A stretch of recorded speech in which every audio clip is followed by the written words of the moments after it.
In the hall.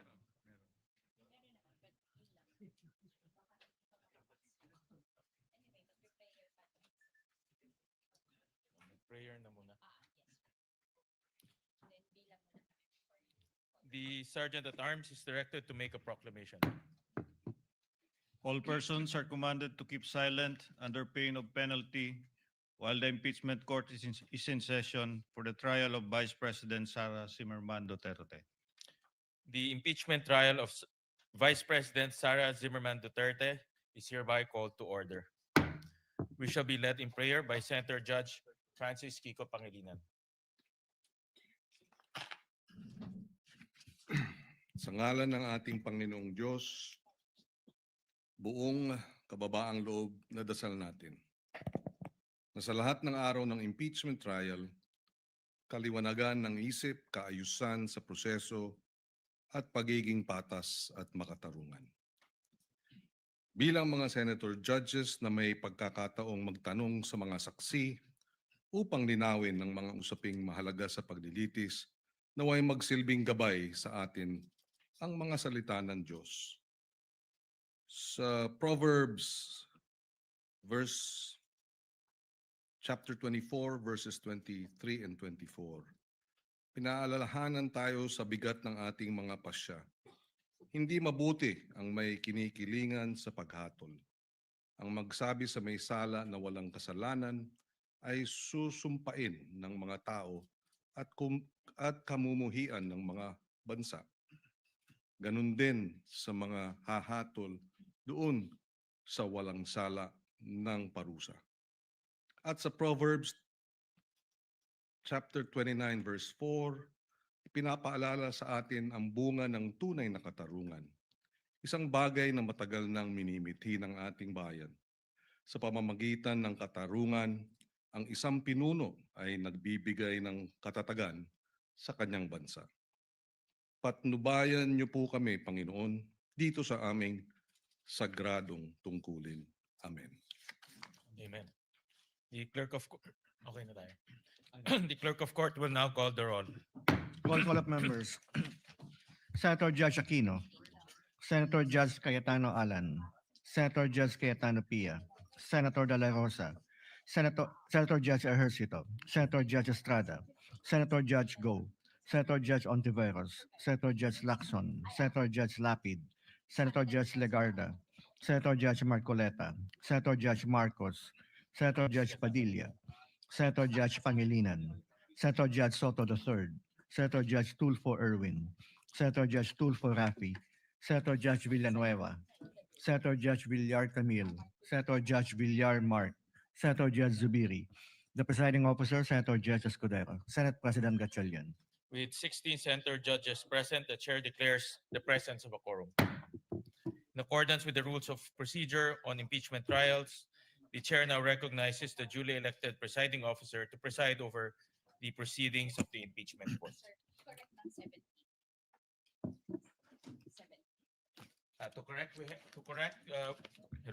To correct, we have 17 senator judges present. Thank you, Mr. Senate President. If there are no objections, we shall dispense with the reading of the Journal of the Senate sitting as an impeachment court dated August 4, 2026, and shall consider the same as approved. The clerk of court will please call the case before this impeachment court. Case number 004-2026 in the matter of impeachment trial of Vice President Sara Zimmerman Duterte. Appearances.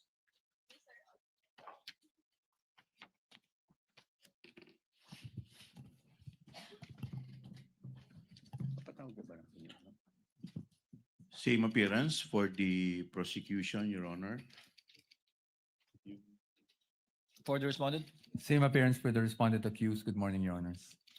Before the chair continues, the clerk of court, through the OSA, is directed to kindly situate the witness at the witness stand for the continuation of his testimony, Mr. Wamil.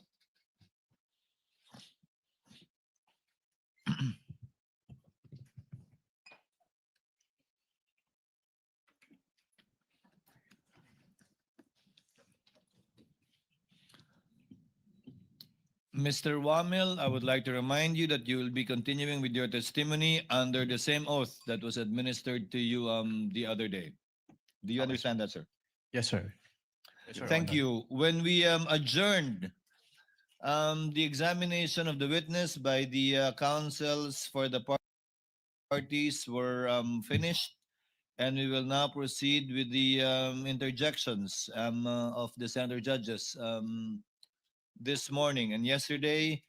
We already indicated the sequence of the interjections and questions from the senator judges. First to make his interjections would be Senator Rafi Tulfo. Sir, you are recognized. You have 2 minutes and you may proceed when you're ready. Your Honor, may I be recognized, President? Yes, what is the pleasure of the Honorable Chua? Your Honor, may we request the counsel for the prosecution, Attorney Kapunan, be recognized, Your Honor. The counsel for the panel of prosecutors, Attorney Lorna Kapunan, the designated handling counsel for this witness, may situate herself also accordingly. Thank you, Your Honor. Same appearance. Good Sir- morning. Good morning, Attorney Lorna. Senator Tulfo, Rafi, you may proceed, sir, when you're ready. You have 2 minutes, sir.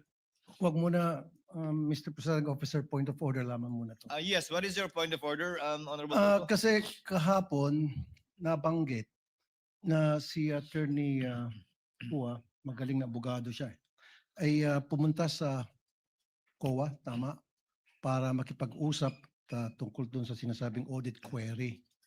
Now, hindi mo pa conflict of interest yun para siya ay mag-represent dito ngayon sa natin, pinag-uusapang confidential funds when in fact, siya mismo pumunta doon sa COA office para makipag-usap sa kanila. What do you think, Mr. Presiding Officer? The respondent in this case, Senator Judge Tulfo, is the Honorable Vice President Sara Zimmerman Duterte. Attorney Poa, although he served under the office of the Vice President, I believe, and even under DepEd, is not a named respondent to this case, and in fact is one of the lawyers, as you can see, of the respondent. There is no, I believe there is no conflict with respect to that, given that he is not the one in trial in this case. Okay, I rest my case, Mr. Presiding Officer. Ngayon, pwede nang Pwede nang simulan ni Anika.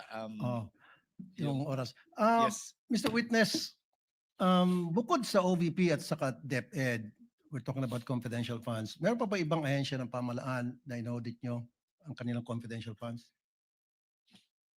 Based on the GAA po, meron may mga other agencies na may allotment for confidential fund. Kaya nga, meron kayong mga na-audit. Yes po, Your Honor.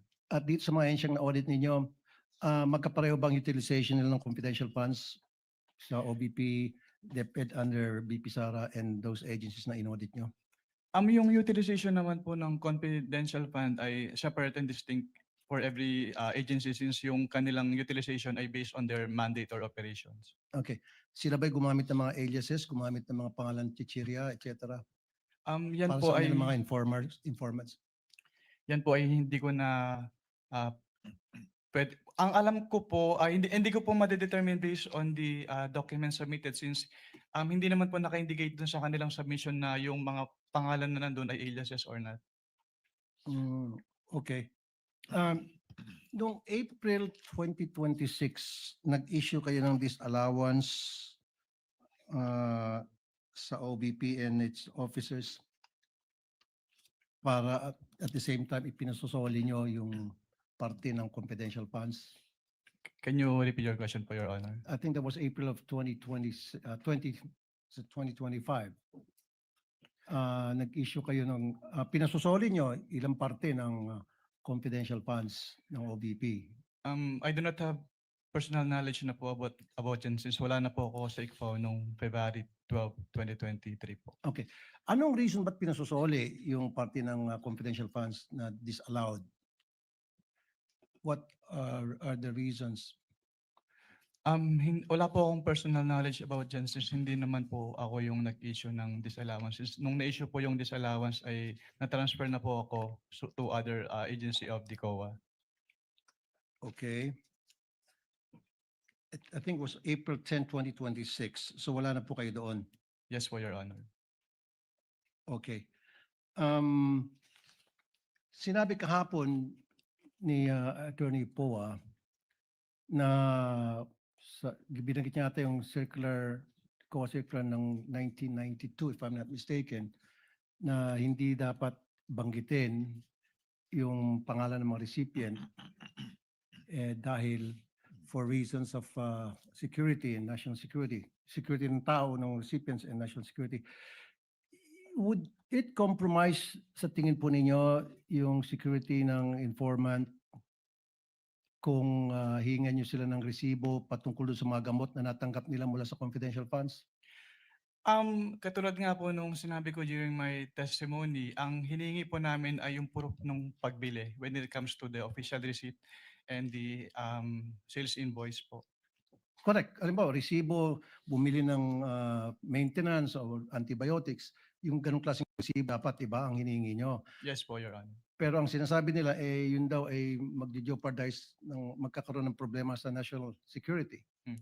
Actually, yung minention po nila na circular which is yung 1999 is already repealed na. Repeal na. Opo. Pero Since- just the same, sa tingin niyo ba yung pagbibili ng chichirya o dili kaya pagbili ng shampoo o suka sa sari-sari store, would that jeopardize the national security kapag yan ay binulgar sa inyo, binigyan ka ng sibo? Hindi po. Thank you. Thank you, Senator Judge Rafi Tulfo. Next to make his interjections would be Senator Bam Aquino. You are recognized, sir. You may proceed when you're ready. You have 2 minutes. Maraming salamat, Mr. Presiding Officer. Attorney, good morning. Good morning po, Senator. So, ang common understanding ho kasi ng confidential funds ay secret, pwedeng gamitin sa kung ano-ano, hindi pwedeng ibulgar sa publiko. Hindi po to totoo, no? Meron po talagang rules and regulations sa paggamit ng confidential funds. Yes po, Your Honor. Were you already part of the ICFAO in 2015? Yes po, Your Honor. So yung pinakitang memo nung 1992 at itong memo na pinag-usapan natin na circa 2015, parang magkaiba siya, no? Yes po, Your Honor. Do you know the reason why the rules changed with regard to the usage of confidential funds? Since yung paggamit po ng confidential fund at intelligence fund ay kailangan ng strict accounting and auditing rules. So nagkaroon po ng circular para ma-ensure na yung paggamit po ay properly accounted at hindi po magamit for personal use or Okay. misuse. Yan yung laman ng memo. Pero ang tanong ko, do you know why it was changed? Kasi parang lumalabas magkaiba yung paggamit nito. If you look at the 1992 circular, iba sa 2015.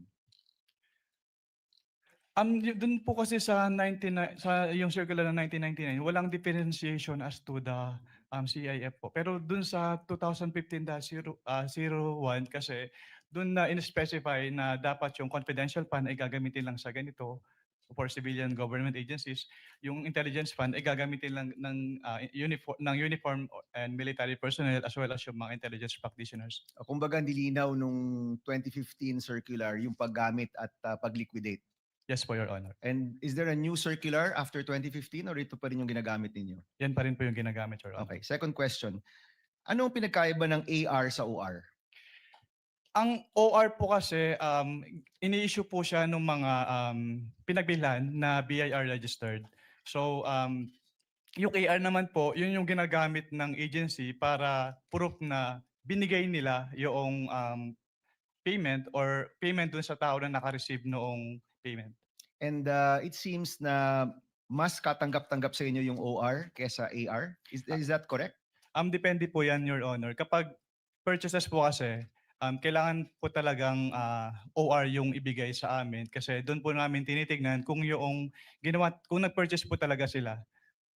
Kasi official receipt, acknowledgement receipt, sabihin ng tao, pareho namang resibo, parehong receipt. Ano pinagkaiba niya? Yung acknowledgement receipt po kasi, ina-acknowledge doon nung recipient ng payment na natanggap niya yung payment. Pero yung OR po kasi, parang yun yung proof na nag-purchase si agency doon sa pinagbilhan nung item. Nung item. So pwede mong matrace. Kung OR, pwede nyong matrace. Yes po, Your Honor. Kung AR, pwede nyo po ba itong matrace o hindi na? Pag AR po kasi, kung ano lang po talaga yung nandun sa face nung document, yun lang po yung basis namin since document-based po yung audit namin. Pag AR po kasi, makikita lang po doon kung saan binili. Okay, yun lang yung information. Tsaka kung sinong tumanggap. Opo, yung pinagbilan po. Okay, dito naman sa tumatanggap, no, allowed ba yung code names? Allowed ba yung alias sa inyo? Based on the provision of the joint circular, it is neither allowed nor prohibited po since silent po yung joint circular as to that. Is that as of 2015 or even in previous liquidation of confidential funds?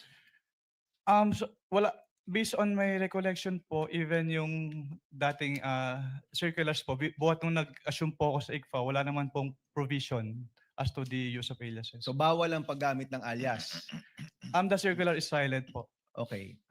Para sa inyo, kung alias, yung paggamit ng alias ay bawal, so hindi importante kung may ibang tao ito, totoong tao ba to, basta yung pangalan na binigay sa inyo, ang expectation nyo, totoong tao yan.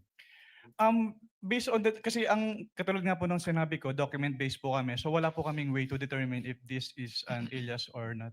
Oh, but in general, ang tinatanggap yung dokumento, dapat totoong tao. Yes po, Your Honor. Okay, next. Did you have any, napag-usapan nyo kahapon yung dealings nyo with OVP nung lumabas na or malapit nang lumabas yung AOM? Previous to that, meron ka bang dealings with OVP?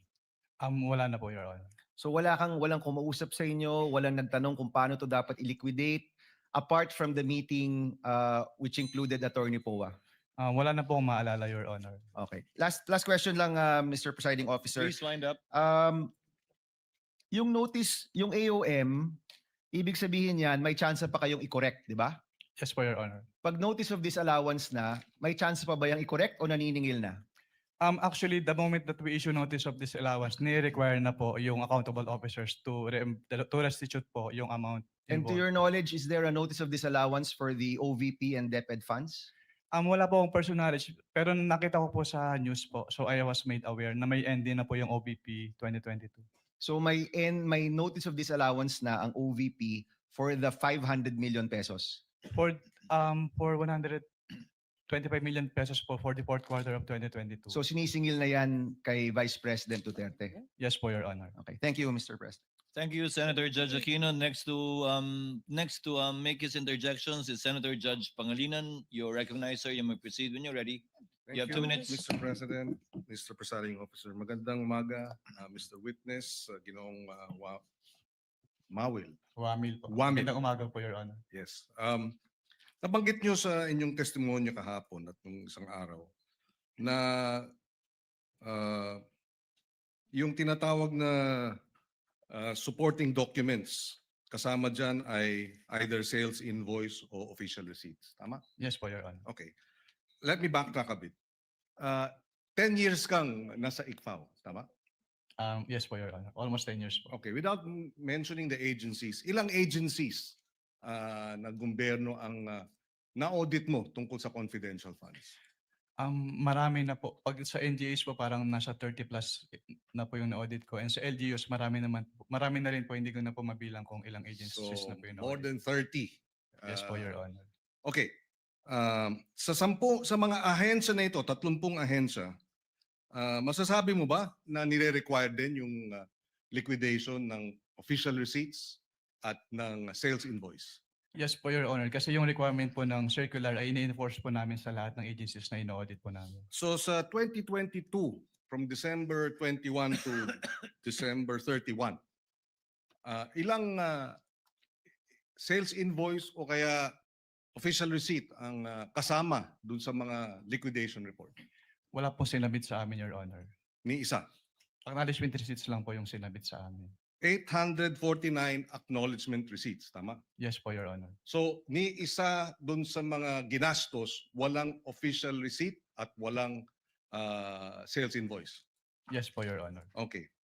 Sa karanasan mo sa 30 mga ahensya, masasabi mo ba na yung findings ninyo dito sa OVP ay similar o standard ba? O nangyayari rin yung ganong walang official receipt at walang sales invoice sa mga liquidation? Yes po, Your Honor. Since sina-apply naman po namin uniformly yung provisions po ng Joint Circular 2015-01. As in, puro AR ang sinasubmit ng ibang ahensya? May mga agencies po na nagsasubmit naman ng OR po. So sa experience mo dun sa December 21 to 31, masasabi mo bang standard practice yan ng iba pang mga ahensyang iyong na-audit? Hindi ko po siya masasabing in standard practice since ito po yung kauna-unahang beses na puro AR po yung sinamit sa amin. So first time sa iyong 10 years na puro AR lang at walang sales invoice at Opo. walang official receipt. Opo, at ganun po kadaming AR kaagad yung sinamit. At 125 million, no, na walang sales invoice at walang official receipt. Yes po, Your Honor. Doon naman sa usapin ng kung walang sales invoice at walang official receipt, masasabi mo ba na halimbawa yung sa medicines, talagang medicines ang ginasta? Kung sinabit po sana sa amin yung official receipt po or sales invoice, masasabi po sana namin. Pero since AR lang po yung sinubmit, hindi po namin masasabi. Based on that So, document alone. Kasi sinasabi nilang, total naman, just to wrap up, gamot naman yan eh. Di ba? Mabuti nga, bumibili ng gamot. Masasabi mo ba dun sa liquidation report nila na yung 122 million worth of medicines talagang medicines ang binili? Hindi po, Your Honor. Okay. No further questions, Mr. President. Thank you, Senator Judge Pangilinan. Next, for his interjections will be Senator Judge Erwin Tulfo. You are recognized, sir. You may proceed when you're ready. You have 2 minutes.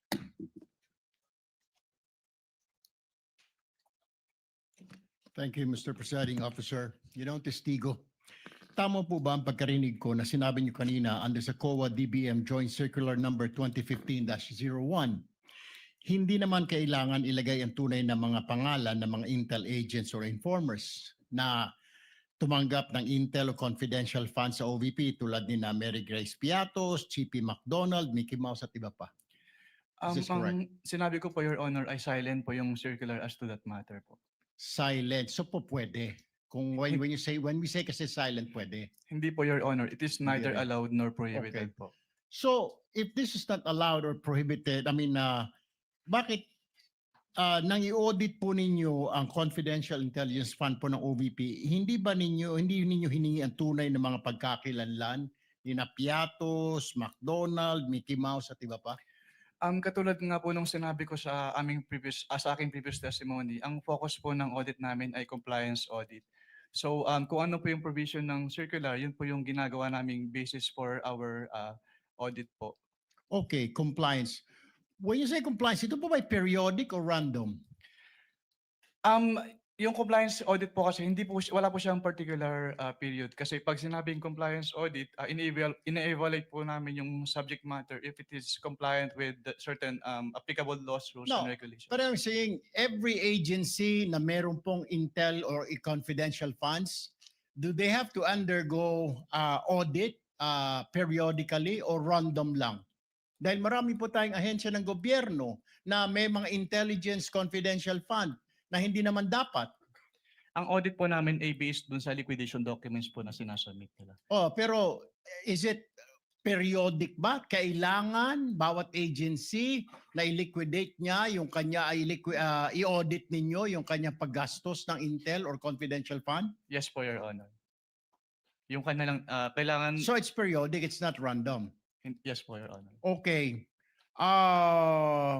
Kung kaduda-duda na po ang disbursement ng OVP, obvious naman, sabi niyo po, di po ba, yung mga medicines, mga pangalan ng tao, bakit hindi po ninyo pa sinampahan ng kaso sa ombudsman ng OVP? Under our rules po, Your Honor, pwede lang namin siyang i-refer to the Office of the Ombudsman kapag nagkaroon ng final order at hindi po kinumply ni OVP yung order po. Bakit? Nasaan na po ba yung order ngayon? Ano na po ang status? Itong mga findings nyo, 2023, 2024 pa ito, 2026 na po tayo ngayon. Wala po akong personal knowledge about sa status po since hindi na po ako connected sa ICFAO. Okay, so dahil hindi ka na connected sa ICFAO, so wala ka ng pakialam kung ano na nangyari sa kaso na hinawakan mo. Is this Hindi correct? naman po wala akong pakialam, pero yung mga ganyang bagay po kasi ay confidential na hindi naman ina-announce sa buong COA po. Ayun. So, ibig sabihin, hindi mo na alam kung at hindi mo rin alam kung bakit hindi kinasuhan or ni-refer sa ombudsman itong issue na ito. Yes po, Your Honor. Thank you very much, Mr. Presiding Officer. Thank you, Senator Judge Erwin Tulfo. Next would be our distinguished Senate President, Senator Gatchalian. You are recognized, sir. You may proceed. When you're ready, you have 2 minutes. Thank you, Mr. Presiding Officer. Mr. Witness, nakita ko dito, no, merong 6 na AOMs na in-issue. And meron dito sa 6, non-submission of documentary evidence of payment. Ito ba ay na-fulfill ba ito after nag-issue kayo ng AOM? Based on sa mga na-issue ko po, since ang na-issue ko lang po na AOMs ay for the fourth quarter of 2022, first to second quarter of 2022 of the OBP, and first to second quarter 2022 of the OBP. Ang naabutan ko po lang po na may response na may kasamang documentary evidence of payments ay yung fourth quarter of 2022 po ng OBP. Fourth quarter of 2022. At ano, yun, diba kasi pag nag-issue kayo ng AOM, ang sagot normally is compliance, diba? Yes po, Your Honor. Yung compliant lang is fourth quarter of 2022 for this particular item in non-submission of DEP, documentary evidence of payment. Yes po, Your Honor. Based on my personal knowledge po. Kasi yan lang po yung naabutan. Ano yung kanilang submit para ma-fulfill itong non-submission of DEP? Nag-submit po sila ng acknowledgement receipts po, Your Ito Honor. yung mga acknowledgement receipt na pinakita ng counsel for the prosecution. Yes po, Your Honor. Nung sinabit sa inyo itong mga acknowledgement receipts, may mga pangalan nga nasabi ng ating mga senador. Vinalidate nyo ba kung itong mga pangalan na ito ay totoo o hindi? Hindi po, Your Honor, kasi hindi po yan yung focus po ng audit namin. So sa This inyo, what sige, go ahead. This what we do po is compliance audit. So ang naging focus po namin ay yung expenses po na based on the face of the acknowledgement receipts as well as yung date kung kailan binayad as well as yung amount po. Since binavalidate po namin siya based on the requirements of the Joint Circular 2015-01. Binavalidate nyo ba kung yung pangalan ay totoong tao o hindi? Hindi na po kasi hindi po yun yung focus ng audit po namin, Your Honor. Nasabi mo rin kanina sa sagot mo na neither allowed or disallowed. Tama? Neither allowed nor prohibited po. Or prohibited ang paggamit ng alias. Yes po, Your Sa Honor. ibang mga agencies na enforcement agencies, ibang government agencies na gumagamit ng alias, pinapayagan ba o hindi? Hindi naman po namin ma-determine based on the documents alone kung alias or not kasi wala naman po silang ina-attach na document na nagsasabing alias po yung nakalagay doon sa kanilang resibo. Meron bang mga agencies na gumagamit ng alias? Katulad po ng nasabi ko, Your Honor, hindi po namin ma-determine based on the document alone kung alias ba yun or not. Lalo na sa mga informant agencies yung gumagamit ng intelligence funds. I would assume na may mga cases na gumagamit sila ng aliases dahil nga mga informants. Meron ka bang ganyan na experience na sinabi sa inyo ng agencies na hindi nila ma-reveal yung totoong pangalan?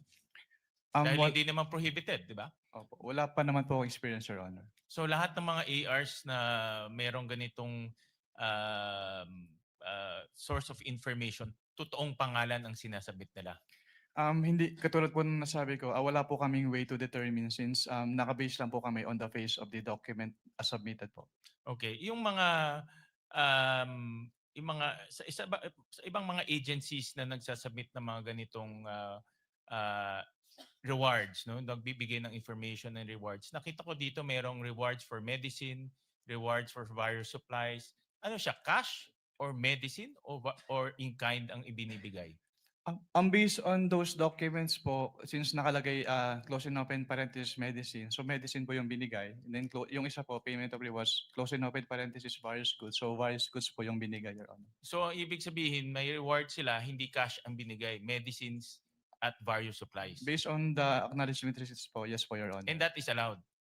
The joint circular naman po is, wala naman po siyang naka-specify kung paano nila babayaran yung rewards as long as yung requirements po nung circular ay fulfilled po. Alright. Thank you. Thank you, Mr. Presiding Officer. Thank you, Mr. Senate President. Next, for its interjections would be Senator Judge Joel Villanueva. You are recognized, sir. You may proceed when you're ready. You have 2 minutes. Thank you, Mr. President. Mr. Witas, are you aware of ESI 100?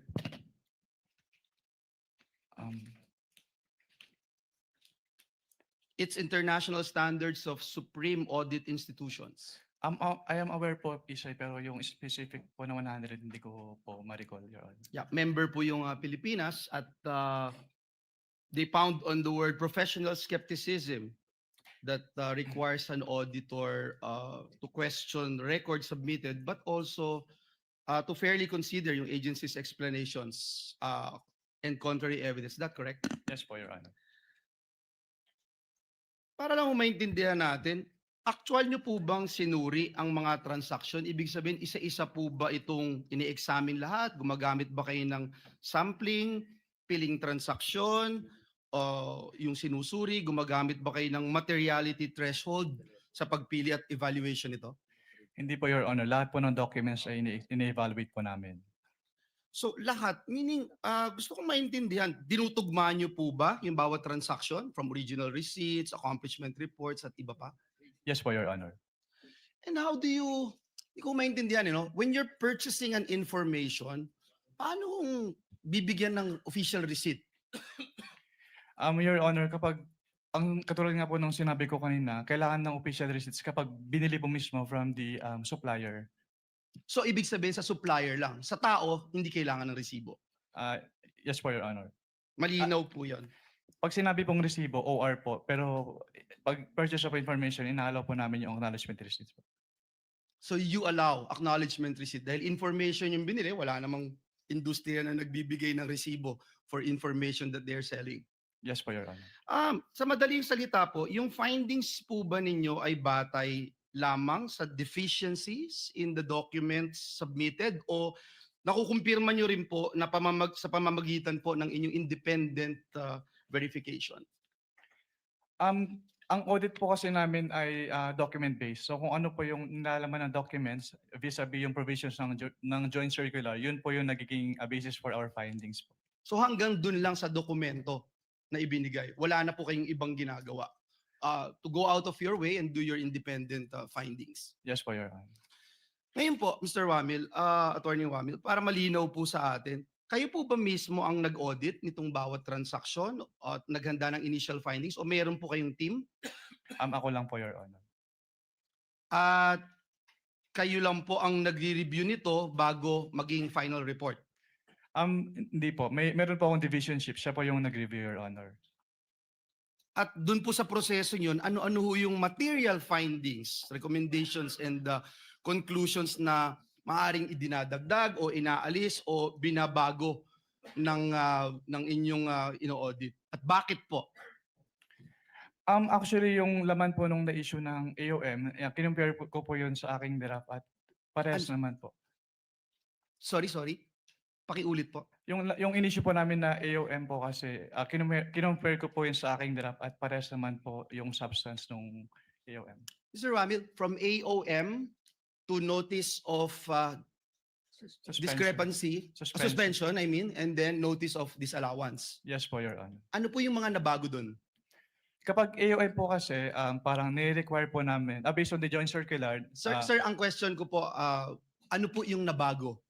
Ibig sabihin from AOM, nabago po, di ba? Kasi binanggit nyo sa kanila, ito yung hinahanap namin. Yes, Wala po. pa rin po. Nag-issue na ho kayo. Sa pangalawang stage, nag-issue na po kayo ng notice of suspension. Yes po, Your Sa pangatlong stage, nag-issue na kayo ng notice of disallowance. Doon sa stages po na yon, marami po bang nagbago? Para ho kasing sinasabi natin dito, hindi pa rin po sila sumunod sa pangatlong pagkakataon, sa ikatlong stage. Yes po, Your Honor. Actually, ang na-issue ko lang po ay hanggang notice of suspension pero discuss ko na lang po din yung contents ng notice of suspension. Una po, Sige po, from AOM to notice of ay suspension. sige po. Yes. I'm winding up, Mr. President. It's the same question that I'm asking because we don't want to talk about the notice of disallowance from AOM to notice of suspension. Okay po, Your Honor. Since nung nag-issue po kami ng AOM, wala pa silang documentary evidence of payments. So sinabit lang po nila yung documentary evidence of payments sa ICPAO upon receipt na nila nung kanilang AOM. And then dun po sa aming notice of suspension upon evaluation of their responses dun sa aming AOM, at kasama na rin po doon yung documentary evidence of payments. So doon na po namin nakita yung mga payment of rewards na cash, medicines, and in various goods. Tapos nakita din po namin yung mga purchases nila na walang official receipts or sales invoice na supporting document. And then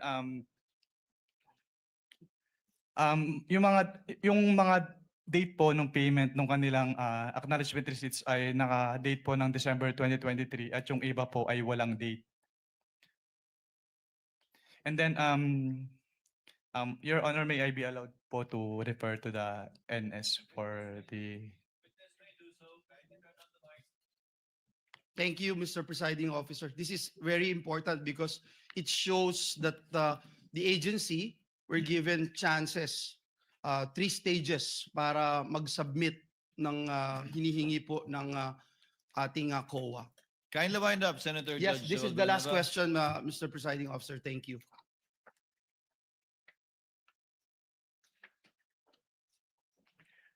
Yun po, Your Honor.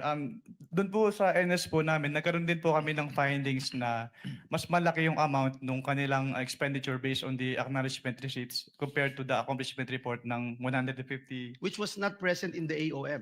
Yes po, Your Honor. Thank you. Salamat po, Mr. President. Thank you, Senator you. Judge Villanueva. Senator Judge Risa Ontiveros is recognized. You may proceed, ma'am, when you're ready. You have 2 minutes.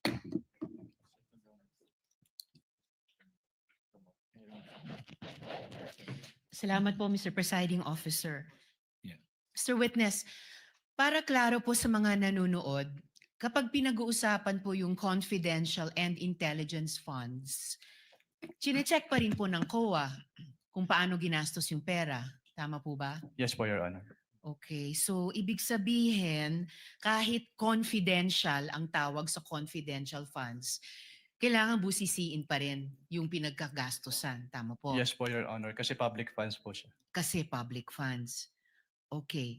Ngayon, yung mga resibo na hinihingi nyo sa COA, again, para sa mga nanonood, para saan ba talaga yung mga resibong iyan? Kailangan po kasi naming malaman kung talagang bumili po sila nung kanilang mga binili, Your Honor. Okay. Kailangan malaman nyo kung talagang binili Yes po. yung sinabing ibinili. Opo. At At doon lang po namin makikita yun sa official receipt or sales invoice po. okay, OR o kaya sales invoice. At hindi lamang sa mga AR.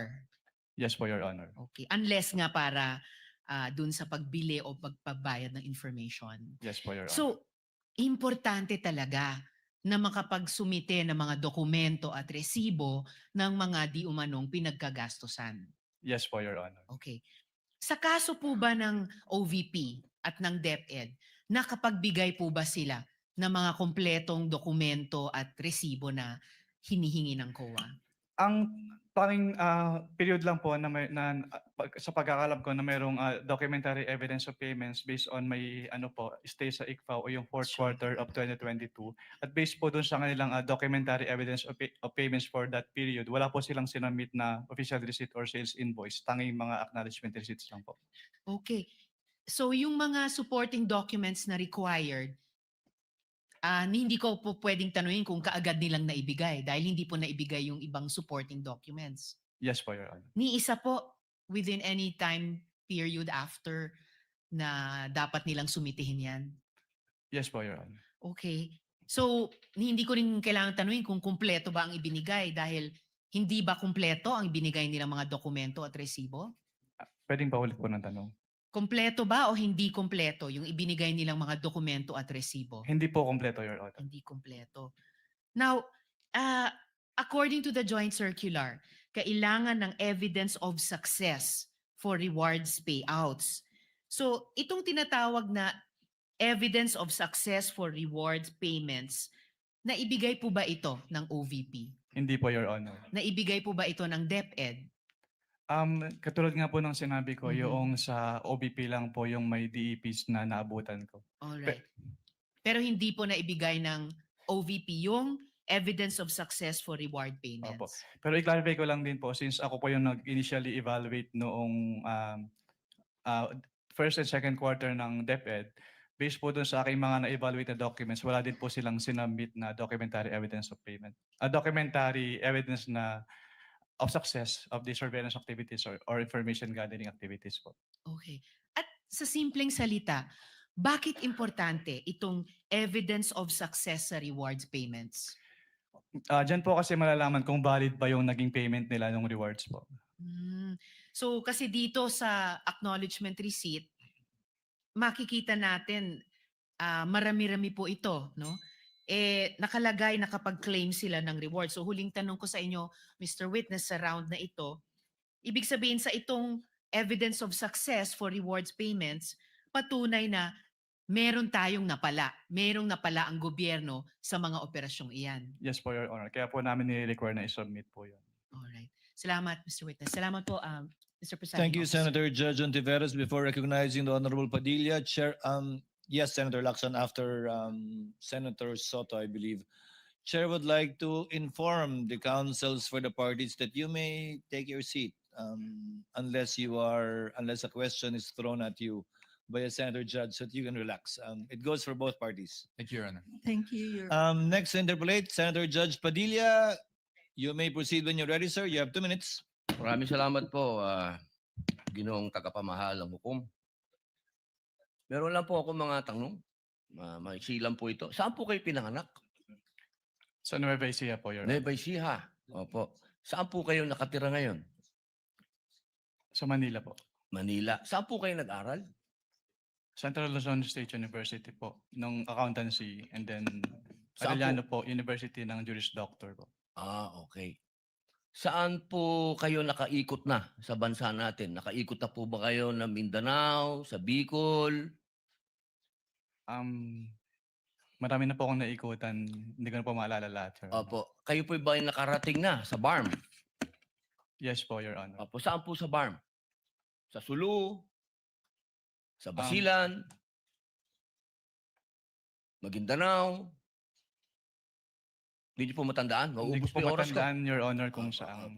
Bicol po. Nakaikot na po kayo sa Bicol? Yes po, Your Honor. Saan po sa Bicol? Sa Camarines Norte? Sa Camarines Sur po. Sur. Sa Norte, hindi pa po. Hindi ko po maalala kung Nakaikot na po kayo sa mga bundok? Saan po, Your Honor? Mga bundok? Yes po, Your Honor. Nakita niyo na po ba ang pangangailangan ng mga tao sa malayong lugar? Katulad ng gamot? Katulad po ng pagkain? Wala naman po akong na-observe, Your Honor. Ayun, wala. Hindi po kayo exposed. Exposed po ba kayo sa threat ng terrorism sa bansa natin? Nabalitaan niyo po ba ang ISIS, ang NPA, ang Abu Sayyaf?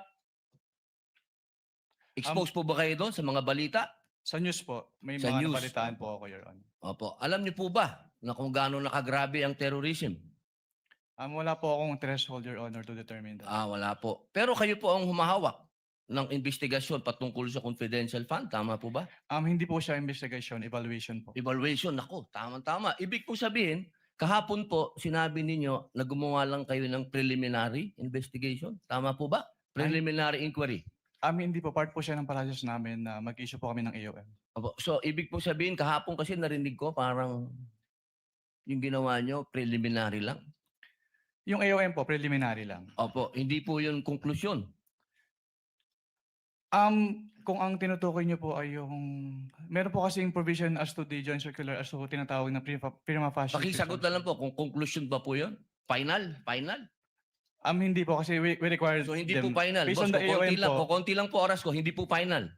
Sa AOM po, yung AOM po hindi po final. Hindi po final. Opo.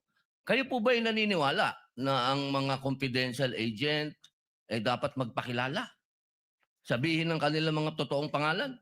Wala pong provision as to that po sa joint circular, Your Honor. Opo. Kayo po mismo, palagay niyo po, sa personal po ninyong pagkakaintindi, ang mga confidential agent dapat po bang magpakilala? Since that calls for an opinion, hindi po ako authorized to express that, Your Honor. Ano pong definition niya ng confidential? Based on the joint circular po, ang confidential expenses ay yung... Hindi po expenses, confidential lang po. Bilang kayo po ay abogado, ano pong pagkakaintindi niyo sa confidential? classified po, Your Honor. Okay. Boss, sa next na lang po akong round. Thank you, Senator Salamat Judge po. Padilla. You may avail of the second round. Next would be Senator Judge Marcos. You are recognized, ma'am. You may proceed when you're ready. You have 2 minutes. Thank you very much, Presiding Judge. Okay, kanina sinabi mo na hindi ka umabot doon sa notice of disallowance pero andun pa rin sa ICBAO nung na-release yung notice of suspension, di ba? Yes po, Your Honor. Okay. So, doon sa notice of suspension, katulad ng disallowance, na sabi mo, kahit wala ka na ron, you were made aware kasi nabalitaan mo, pinagbawal ba ng COA yung mga confidential expenses dahil peke o fictitious, gawa-gawa lang yung mga AR? Anong pong notice yung tinutukoy niyo po, Your Honor? Doon sa mga AR ng OVP, meron bang sinabi na gawa-gawa lang, hindi tunay, peke? Dahil hindi po yan yung focus ng audit namin, wala po may basis para magkaroon ng findings po doon sa mga sinasabi niyo. So ang sagot, no. Walang sinasabi na fictitious yung AR. At doon sa AOM, pati sa suspension, ganun na rin sa ND, sinabi ba ng COA na yung AR and documentary evidence of payments, yung DEP, peke, falsipikado, huwad? Since hindi po yan yung focus ng audit po namin, wala po kaming findings about that, Your Honor. Sinabi ba doon na falsipikado yung DEP at saka yung AR? Na it was forged, kumbaga? Wala pong ganong findings, Your Honor. Wala rin, di ba? At doon sa mga pangalan ng mga recipient ng award, tama ba ako sa pagkaintindi na hindi rin sinita ng COA yung mga kakaibang pangalan tulad ng Mary Grace Piatos, Andy Lim, etc. Ang sinabi at binanggit talaga ng COA ay yung mga datos na hindi tumutugma. Tama ba? Since what we did is compliance audit po at wala namang provision yung circular as to the use of ELSS, yes po, wala po kaming findings. Kasi sabi mo nga, neither allowed nor prohibited. Tama po. So, doon sa AOM at sa notice of suspension, the names of these reward recipients was never raised by COA. Di ba? Yes po.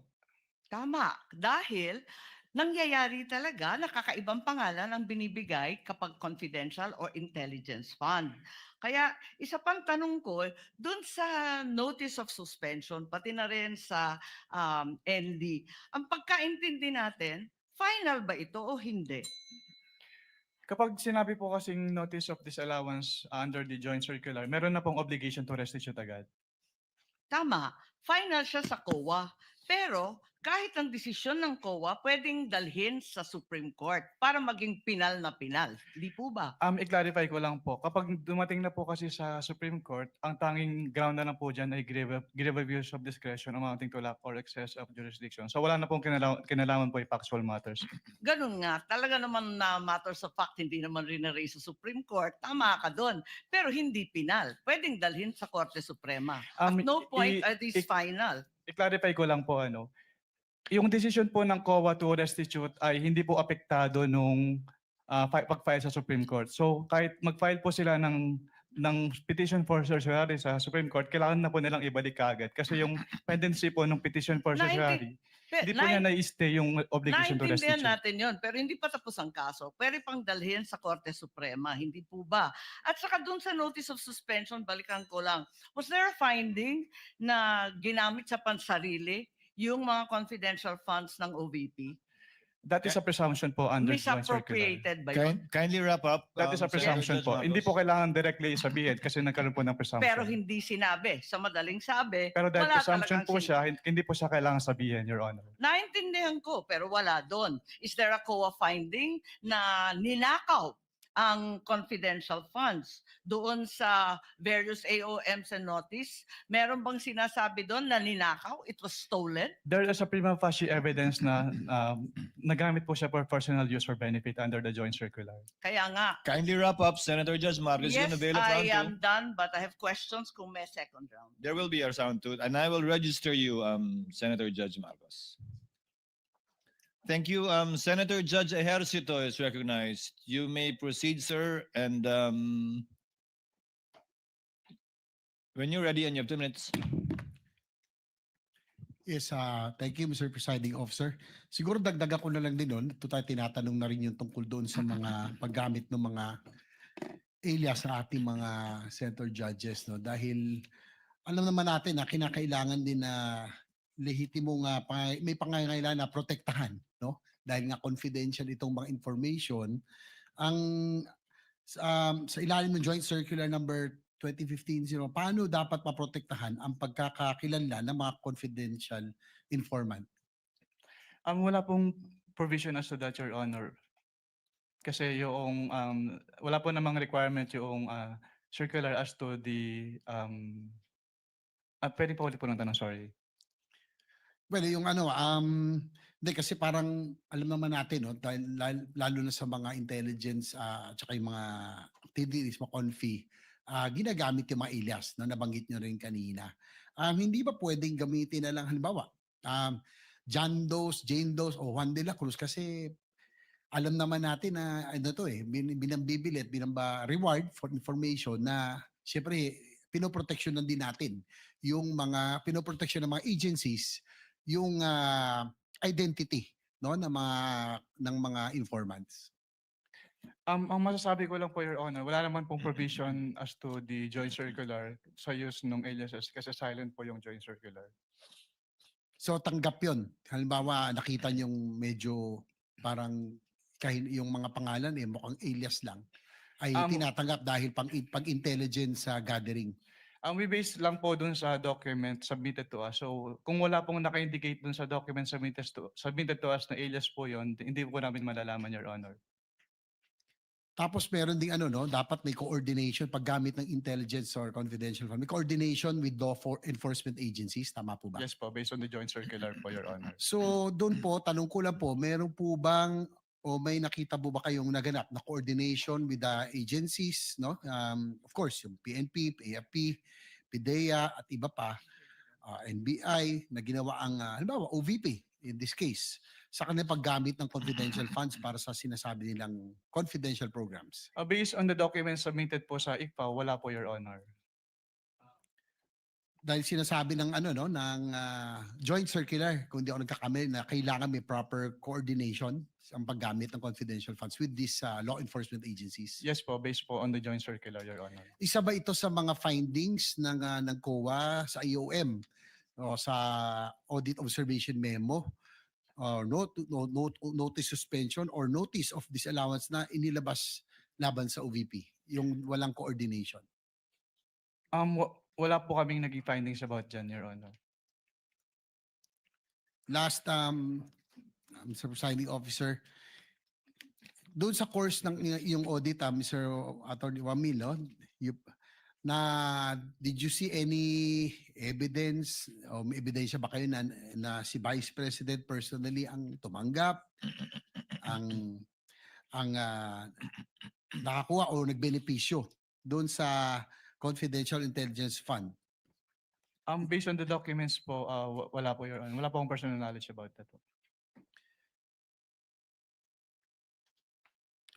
So para sa record, for the record, just last point, Mr. Presiding Officer, sa pagkakaroon o kawalan ng ebidensyang nagpakita ng personal na pagtamanggap na kinabang ba ang isang opisyal ng pamahalaan sa pondong bayan ay sapat na? O upang matukoy kung may umiiral na pananagutang administratibo, sibil o kriminal? Under the joint circular po kasi, since si OBP po, si head of the agency po yung may responsibility to oversee kung paano gamitin yung confidential fund and to ensure yung compliance nila dun sa joint circular, then the, accountable person din po si head of the agency, Your Honor. So last question, Kindly wind up. Mr. President. Upang maging malinaw ang inyong testimonya nang sabihin ninyong wala kayong nakitang ebidensya na ang pangalawang Pangulo mismo ang tumanggap, nagpanatili o nakinabang sa confidential intelligence, inilahad lamang ba ninyo ang inyong audit findings at hindi kayo nagbibigay ng legal na konklusyon hinggil sa pagkakaroon ng kawalan ng pananagutan? Is it based on your audit findings or legal conclusion hinggil sa pagkakaroon ng liability? Based po sa audit findings, Your Honor. Kasi nilalagay po namin yung persons accountable dun sa aming ini-issue po. Okay, thank you, Mr. Presiding Officer. Thank you, Senator Judge JV. Before recognizing Senator Judge Soto, Attorney Wamil, just on the point of Senator Judge Marcos, to clarify, the decision of COA with respect to any appeal is final, is executory but not final even if it is appealed before the Supreme Court, correct? With respect to the obligation to restitute po, kahit magkaroon ng pendency ng petition for Attorney sa- Wame, listen to the question, please. It Okay po, is, Your Honor. unless a TRO is issued by the Supreme Court, it is executory but the decision is not yet final.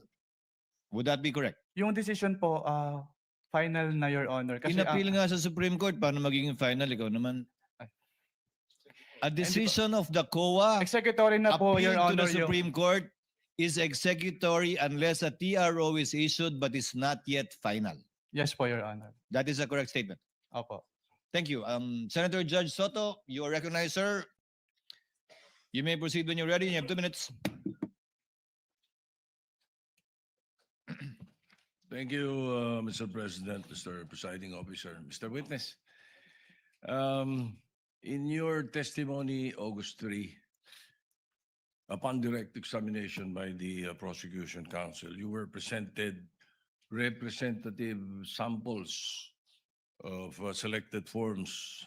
The question 845 acknowledged receipts, if I remember it right. Correct ba yun? Yes po, Your Honor. All right. Sinabi nyo na kayo ay gumawa ng observations doon sa mga acknowledgement receipts nito kung saan ilan dito ay pinagagamitan ng confidential funds ay hindi naaayon sa Joint Circular 2015-01. Ngunit may mga acknowledgement receipts according to how I recall it na wala naman kayong observations, ano? Yes. Sapagkat ang pinaggamitan ng pondo ay naaayon sa nasabing circular. Tama ba? Yes po, Your Honor. Alright. Halimbawa, yung acknowledgement receipt ni Mary Grace Mary Grace Piatos na 70,000 for medicine, walang supporting documents. Kaya gumawa kayo ng observations.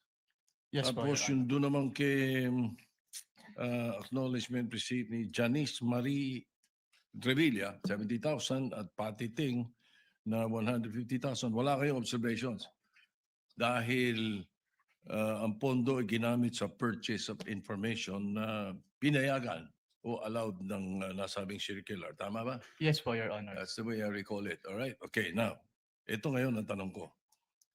Out of these 845 acknowledgement receipts na pinag-uusapan sa kasong ito, ilan ang nagawa nyo ng observations dahilan sa kawalan ng supporting documents? Hindi ko na po matiyak kung ilan yung exact number po, Your Honor. Ilan ng, well then my next question will not be answered because tatanong ko ilan yung walang observations? Pwede ko po pwede po ako mag-refer sa tabulation po, Your Honor. Please. You can refer to your tabulation table that was earlier marked. Assisting counsel, can you show him the previously marked evidence pertaining to his tabulation or summary? Assisting counsel for the respondent may also approach should he so desire.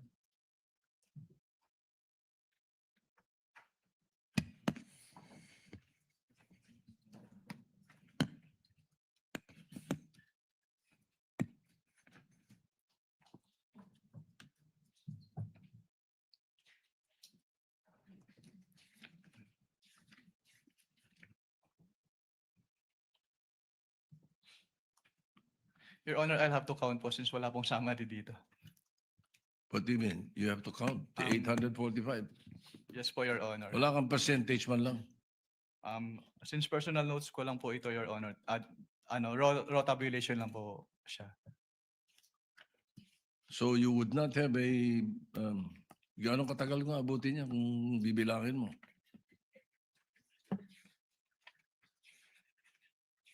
Kasi my next question actually would be, magkano ang total noong meron kayong observations? At magkano yung wala?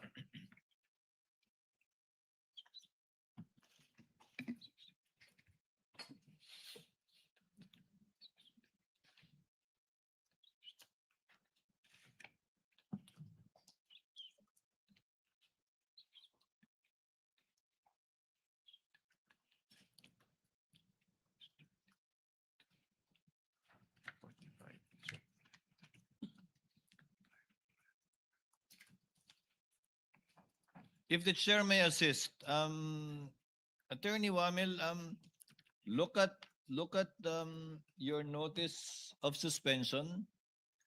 You may observation ka, I presume pertains to those rewards, payment of goods and medicines that you made observations to and suggested to be suspended. So I presume it pertains to those ARs. Yes po, Your Honor, pero amount lang po kasi yung naka-indicate po doon. And the total is Sa 845, Mr. Presiding Officer, ilan ang total? Magkano yung total? Sa 845. May I be allowed po to peruse po yung notice of suspension, you Your may refer to it. Papayag na kasi ko sa ballpark figure, basta't bigyan mo lang ako ng kasagutan. Anong total nung 845? Ano yun? 125 million? Out of the 125 million, ilan po?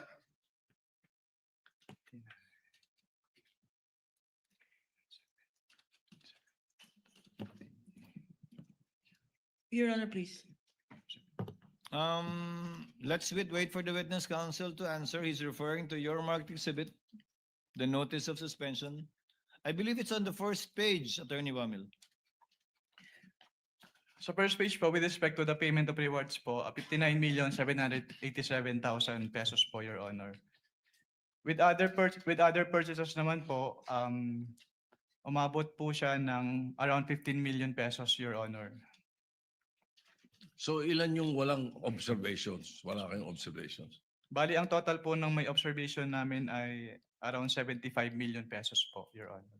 75 million sa may observations. So around 50 ang mga walang observations. Ganun ba? Yes po, Your Honor.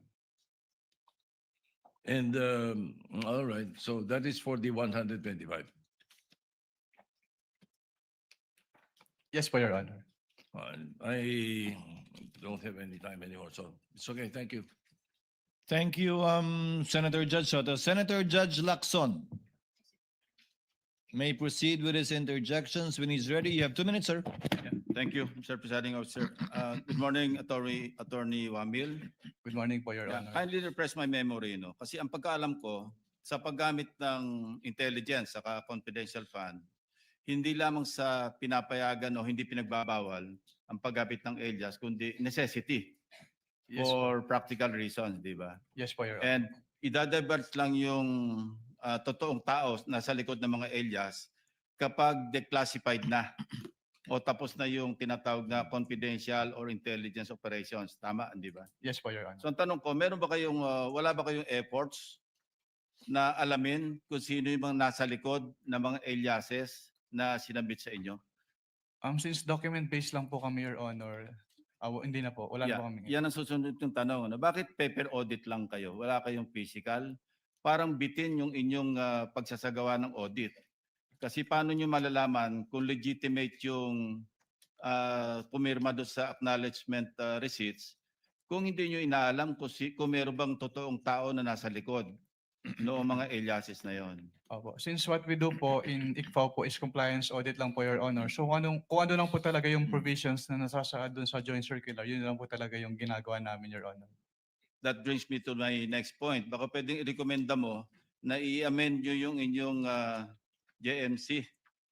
Kasi parang bitin. No? In fairness to the concerned offices or persons na ino-audit, dapat kumpleto yung due process, hindi ba? Yes, po, Kasi Your kung Honor. paper lang, magre-rely lang kayo sa mga submission, hindi nyo inaalam, you don't go further than that, di ba? Anyway, wala ka naman doon hindi ka naman deputy commissioner pa o associate commissioner, so siguro, i-recommend mo na lang na i-amend yung inyong JMC. So my next question is, what would you consider as evidence of success of a particular surveillance operation and or intelligence information gathering activity? Ano yung evidence of success? Actually, walang specific na document yung sinasabi ng joint circular, pero nagbe-base po kami dun sa mismong wording po na dapat merong causal link between the successful intelligence or surveillance activities vis-a-vis yung information given by the informer. Okay. Would an after surveillance report or after intelligence report ng particular na agent, would it suffice para i-consider yung evidence of success? I'm not referring to the entire operation. Kasi kapag nagsagawa ng surveillance, nagsasagawa ng after surveillance report, whether negative or positive, would you consider that as evidence of success? Katulad po ng sinabi ko, tinitingnan po namin yung causal link. Kung may Ayun ang- causal link between the success and the information given by Yun the ang informant. problema kasi bitin nga yung inyong audit. So I would reiterate, i-recommend mo na i-amend ninyo yung inyong circular. Thank you. Thank you, Senator Judge Lacson. Before proceeding to round two, Chair would like to make some interjections. Attorney Wamel, you read the notice of suspension earlier and you gave what amount again? Can you kindly give him a copy? Counsel for prosecutors? Uy, Anika, yun meantime. Sa payment of rewards po, yung total is 59,787,000 pesos po. You're referring to page 1 of the December 13 notice of suspension that you prepared. Yes po, Your Honor. Can you total it again for me, please, sir? The payment of rewards po. I totaled it and your total is wrong. Kindly total the figures I'm- that you wrote there. Yes, sir. It was a typo error po. 69,787,000 pesos. Ang dami namang nagkamaling numero doon. From 59,787,000, ang tamang total is 69,837,000. Yes po, Your Honor. But the figure you mentioned earlier was what was written here. How did you know that it was wrong, a typo, and now you're giving us the correct figures? Kasi yung 10 million po, Your Honor, hindi na-add dun sa total amount. 10 million po nung payment, reward payment. Pangalawa po, yung subsequent issuances, binabanggit po 69 million na, pero yung detalye, hindi na po 10.5 million, 10 million na. Ano ba talaga? Can you repeat your question po, Your Honor? Sorry. Nakalagay po dyan 10.5 million, 10.05 million. Hindi po ba yung rewards? Yung Yes reward po. payment. Yung Yes po. subsequent documents issued by COA already refer to it as only 10 million. Anong pagkakaiba yun? What subsequent document po, Your Honor, yung tinutukoy niyo? I'm referring to the notice of disallowance later on and the documents mentioned also in subsequent articles, in subsequent documents. Wala na po akong personal knowledge about the notice of disallowance po, Your Honor. So ba't na-correct yun? Yung 10 million, yung 10.05 naging 10 million na lang. You wouldn't know? I wouldn't know po, Your Honor. In relation to the question of Senator Judge Soto, he said how much is the total that were provided for. You gave a total. In relation to the question of Senator Judge Villanueva, ano ba yung pinakaiba? Correct me if I'm wrong. You said you were aware of a notice of disallowance. Yes po. How much was the notice of disallowance? Ano yung dinisallow out of the 125? Sa pagkakalala ko, around 73 million pesos po, Your Honor. So out of 125 million, 73 million lang yung finally dinisallow ng COA dun sa notice of disallowance. Yung balance, inokay niya. Ang makakasagot po niya, Your Honor, yung next witness po. No, if you're familiar with the notices of disallowance, you testified, Attorney Wamil, that AOM, notice of suspension, notice of disallowance. So sa dulo, pag iba na yung amount na nakalagay doon, marami nagtanong kanina, yung dinisallow lang ultimately is only 73.287 million. Posibleng magbago talaga yun, di ba? Yes po, Your Honor. So yung AOM mo, yung kabuuan ng 125, yung AOM mo pangalawa, kabuuan ng 125, yung notice of disallowance mo, ay yung notice of suspension mo, kabuuan ng 125, pero posibleng iba na ang amount ng notice of disallowance rather. Yes po. Depending on the evaluation po kasi yun nung nag-audit po. Now, one final question for this round as well. Let's focus on the failure to liquidate and notice of demand. Yung AOM po ba may failure to liquidate na at notice of demand na? Wala pa. I'm citing paragraph 8.3 of the IJMC. Kapag AOM po kasi, Yes or no? wala pa po. Yung AOM po kasi yung parang kinukonsider namin as demand po, Your Honor. So, wala. Saan po nakalagay sa AOM na may demand kayo?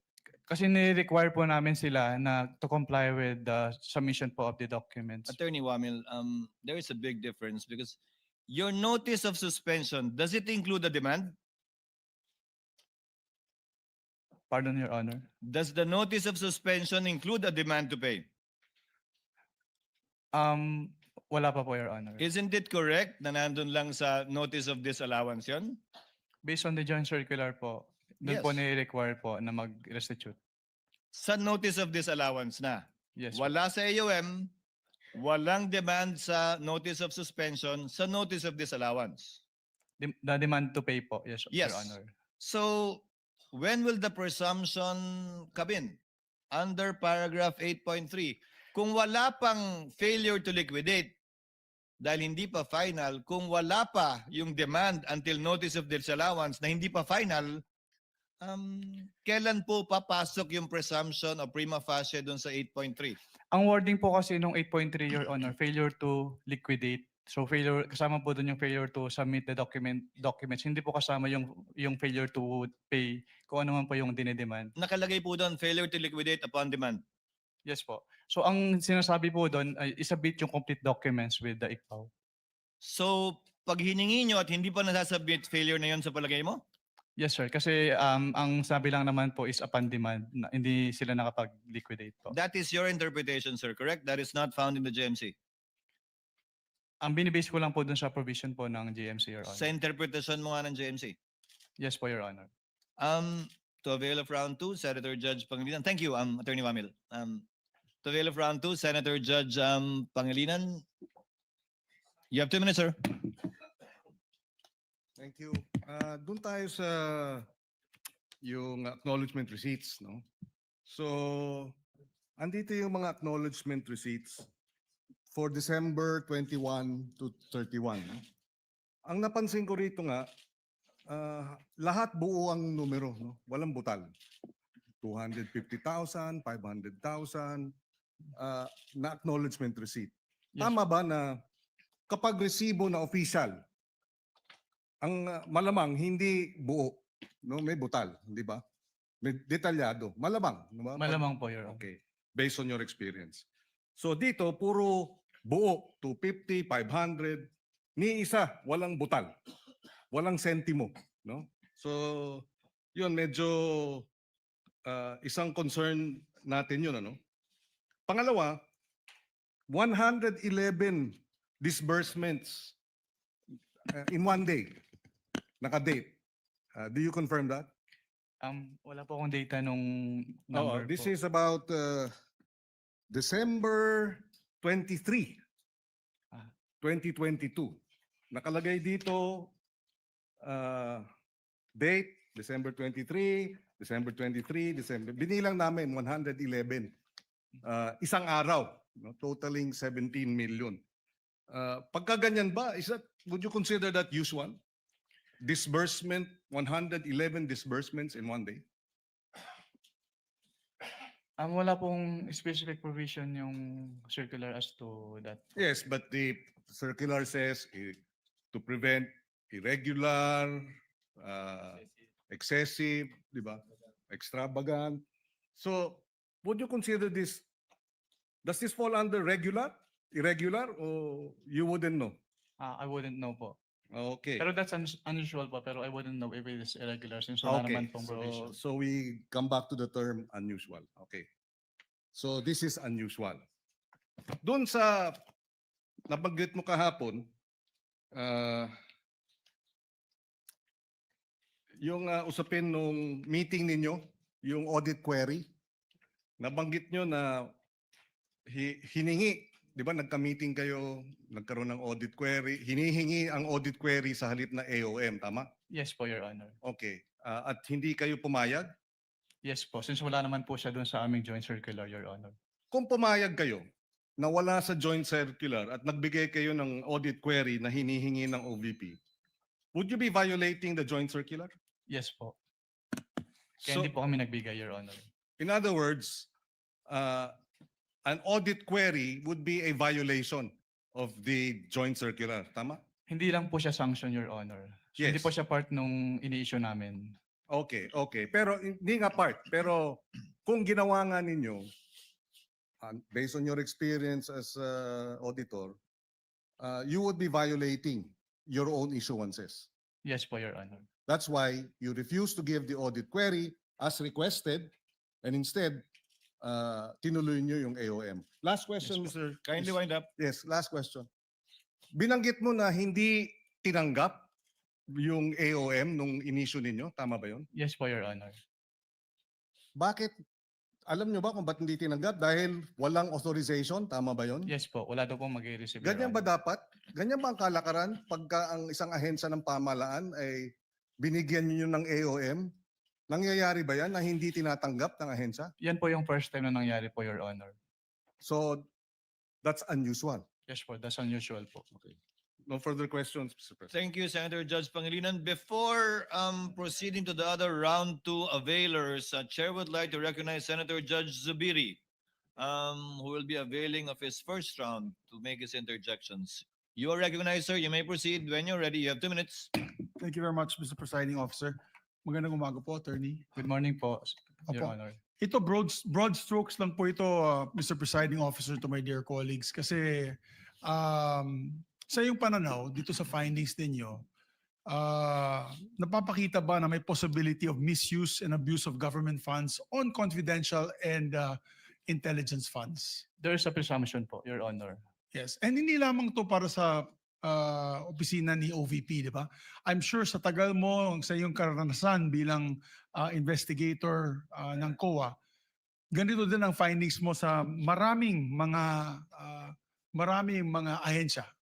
Yes po. Since we follow naman po yung joint circular sa lahat ng ina-audit po namin. At hindi lamang sa ahensya ng eksekutibo, pati LGUs. Tama po yan. Yes po, Your Honor.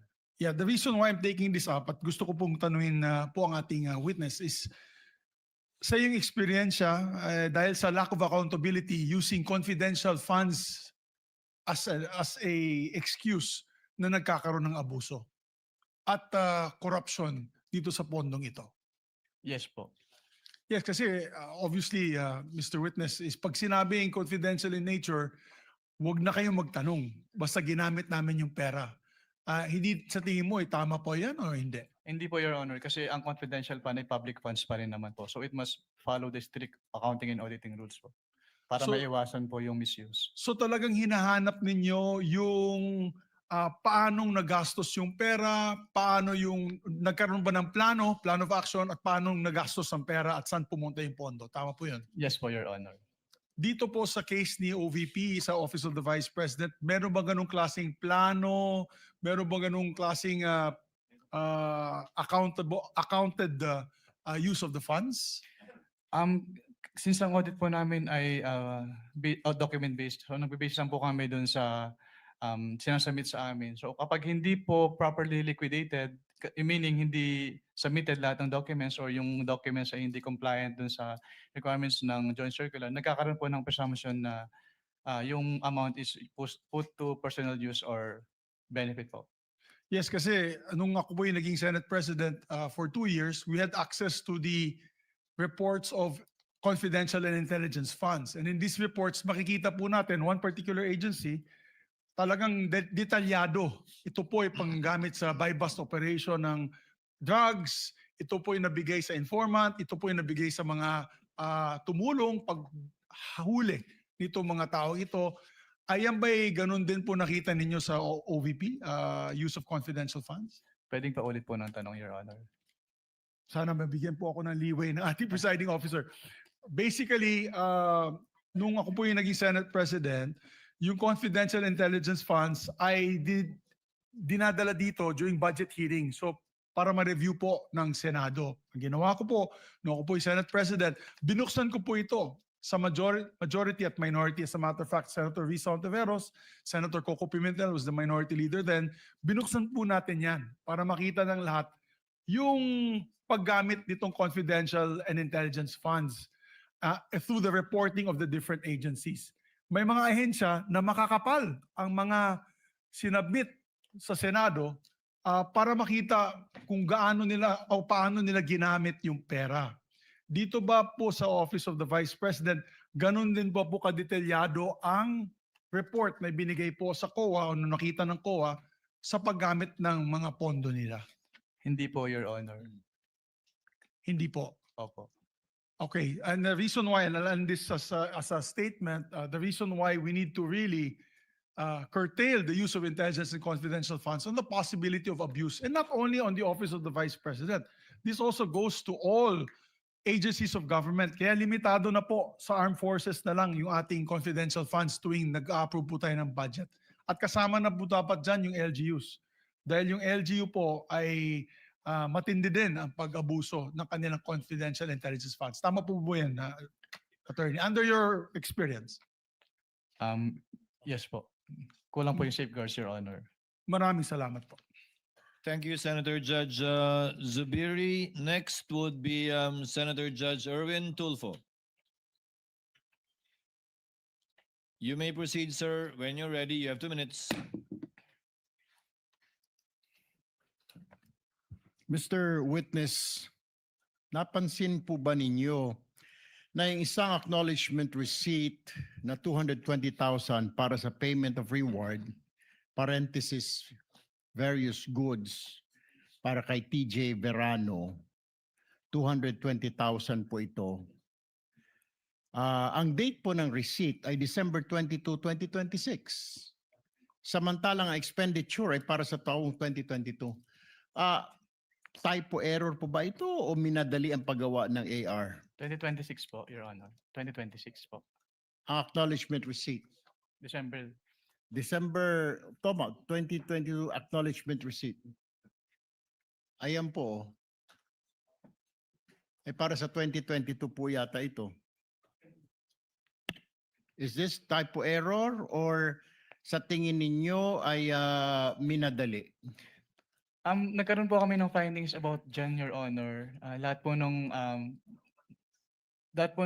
ARs po na nakadate po, na hindi po nakadate ng 2022, na isama po namin doon sa aming notice of suspension po. Okay. Pero ang pirma po dito ni TJ Verano po, may pirma po nito, di ba? Based on that document po, it appears na si TJ Verano po. So, dinate niya po ng 2026, in advance niya na? Or forward niya po to 2026? Ang pagtanggap po ng goods, December 22, 2026? Para sa 2022 po ito? Yes po, kaya po kami nagkaroon ng findings about dyan, Your Honor.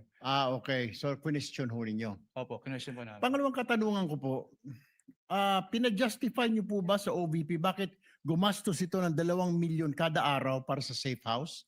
Ito po ba isang safe house lang o maraming safe houses? Sumagot po ba ang Office of the Vice President? Based on the documents submitted to us, hindi po namin madedetermine kung ilan yung safe houses na pinagamitin po. Pero sumagot po ba siya? Pinajustify niyo po ba? I mean, 2 million per day, it's sobrang laki. Hotel na po yata yung nirerenta po nito. Ganito kalaki, sobra pa. Hindi po namin pinajustify, Your Honor, since wala naman pong threshold dun sa joint circular as to the amounts. Na yung 2 million. So, hindi po unusual para sa inyo na magrenta po ng safe house sa 2 million per day dito sa Pilipinas? Since tulad nga po ng sinabi ko kanina, we follow our audit based on the provisions po ng joint circular, pero wala naman pong threshold as to the amount sa joint circular, kaya wala po kaming findings as to that. So, tama po si Senator Judge Lacson na binibase nyo lang po talaga sa mga documents po, wala po kayong physical audit. Yes po, Your Honor. All right. Based po sa experience ninyo, may mga government offices ba na ino-audit po ninyo na hindi tinatanggap ang audit observation memo, AOM? May mga as an auditor or sumasagot silang lahat? Wala po. Sumasagot po silang lahat, Your Honor. Except dito kay OVP.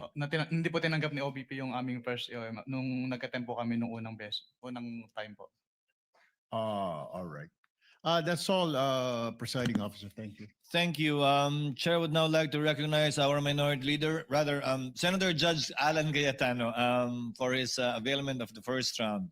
You may proceed, sir. When you're ready, you have 2 minutes, sir. Mr. Presiding Officer, Senate President, dear colleagues. My question is to the counsel for the prosecution, defense, and the witness. One question, maybe a follow-up. And if we may start with the witness first to answer. I'm not asking you to make a judgment in this case ng impeachment. So sa akin is answer the general question. So we've discussed in the last 2 days, diba, what is illegal expenditure, what is irregular expenditure, what is improper expenditure. In between all of that, we talked about many, many technicalities. And of course, this will be much easier if we're talking about public funds which are not confidential in nature. So my question is, when does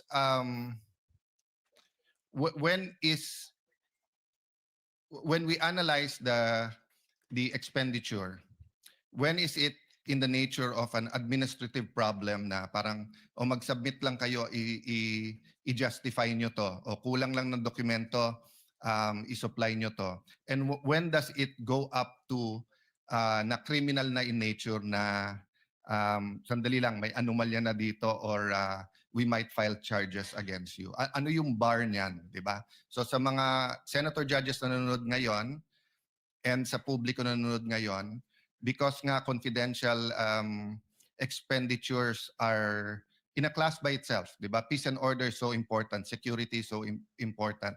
So I'm not referring to this case, ha? So I'm not asking you to make a judgment in this case, whether it's administrative, criminal. In general, as an auditor, then I'll ask the same sa prosecutor and sa defense. Witness, go ahead. In your words, no? Apo, kapag AOM po at NS, ni-require po namin sila na mag-submit ng documents. Pero kapag nag-end na po, since there's an obligation to restitute, so ang remedy po nila is to settle the amount or to file an appeal with the commission proper. Yes, but even when you give them an ND to restitute, hindi nyo naman sinasabi pag restitute. Pwedeng restitute na mali paggamit, hindi yung binulsa mo yon, di ba? So at what point as an auditor do you say na sandali lang, criminal na to, may anomalya? Kasi pwedeng mali ang pinaggamitan kaya isoli nyo, but you're not accusing anyone of na binulsa niya. Well, sa circular naman po, merong presumption na tinatawag kapag hindi nakapag-liquidate na maayos yung agency, which is Yes, but- presumption of misuse or misappropriation. Yes, and that's a disputable presumption, right? It is a prima facie presumption. Yes, a prima facie presumption is a disputable presumption. It's not a conclusive presumption, meaning yung prima facie, so lilipat yung onus sa kabila na i-prove na mali. Tama? Yes po, Your Honor. Yes, so hindi pa yun yung hindi ka pa rin dumating dun sa point na yon na parang hindi, as far as COA is concerned, ninakaw mo to. Again, I'm not talking about this case in general. At what point nga will you have a final COA document saying na yon? Kasi pag sinabi mo lang restitute lang, it could be restitute because you didn't use it for what you were using it for. Based on the rules of COA po, since di ba i-appeal po yung, pwede bang i-appeal yung ND, at kapag naglabas si commission proper ng decision at hindi po nag-comply si agency dun sa decision, then pwede nang i-endorse with the ombudsman yung case for the filing of criminal Kindly wind up, charges. Senator So Judge Cayetano. I'm okay. I just wanna hear the answer of both the With prosecution. the permission of Senator Judge Allen, asking the counsels for the parties that same question will already make them give their own versions of the law, which I think should be coursed through the witness, similarly to how you asked the question to the witness, instead of it being placed on the record based on their own points of view. Well, anyway, we will have 2 more COA witnesses, but I think Yes. to all of us who are neutral, that's the big question. At what line does it cross between nagkamali lang yung isang public official sa liquidate, and at what point is it criminal? And I just wanted to give, but if that's the I would be decision of the- clarifying that Yeah. too during my second round. Then I will leave it up to you, Mr. Presiding Officer. I apologize, the prosecution and the defense, you will not have a chance to answer that, but during the time of the presiding officer, you will be able to, or maybe even in the summation at the end.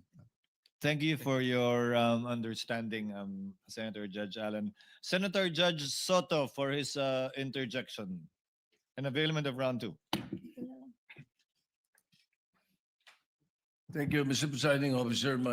Senator Mick Subiri, former Senate President, somehow tinkered my cerebral quietness when he said something about the issue of confidential funds. So this question would be, as a senator, not just an impeachment judge, I hope you allow me, because this is just one question for the witness, and if we can get the prosecution panel and the defense panel to give their opinion. All right. yung confidential word kasi, pag ginagamit, parang intelligence eh. Parang ganun din eh. Di ba? Parang sinasabi mo. So, it is abused. Bakit hindi sa budget na susunod, and we want your opinion, para mas magko-conform sa circular nyo? Palitan natin. Huwag nang confidential na gamitin. Gamitin natin restricted funds or non-public funds. Ganun pa rin, di ba? Private but open. Naintindihan na nila na hindi confidential ito, na hindi ito pwedeng hindi nalaman ng publiko. Something to that effect. Just the opinion of the With the indulgence of Senator Judge Soto, it's good to stand up once in a while for being seated for a long time, but the chair will not allow councils to respond and give their opinion on the matter and will simply allow the witness to answer, similar to the chair's ruling in relation to the query earlier of Senator Judge Cayetano. Yes, Attorney Wamil. Well, I submit that po to the commission on audit po. I am not authorized po to give an opinion as to that. That was the witness's answer. Senator Judge, Senate President Win Gatchalian is recognized for his interjections. Thank you, You may Mr. proceed when you're ready, sir. You have 2 minutes. Thank you, Mr. Presiding Officer. Thereafter, Senator Bam. So kindly Sundan prepare. ko lang po yung mga questions ni Senator Risa at ni Senator Ping doon sa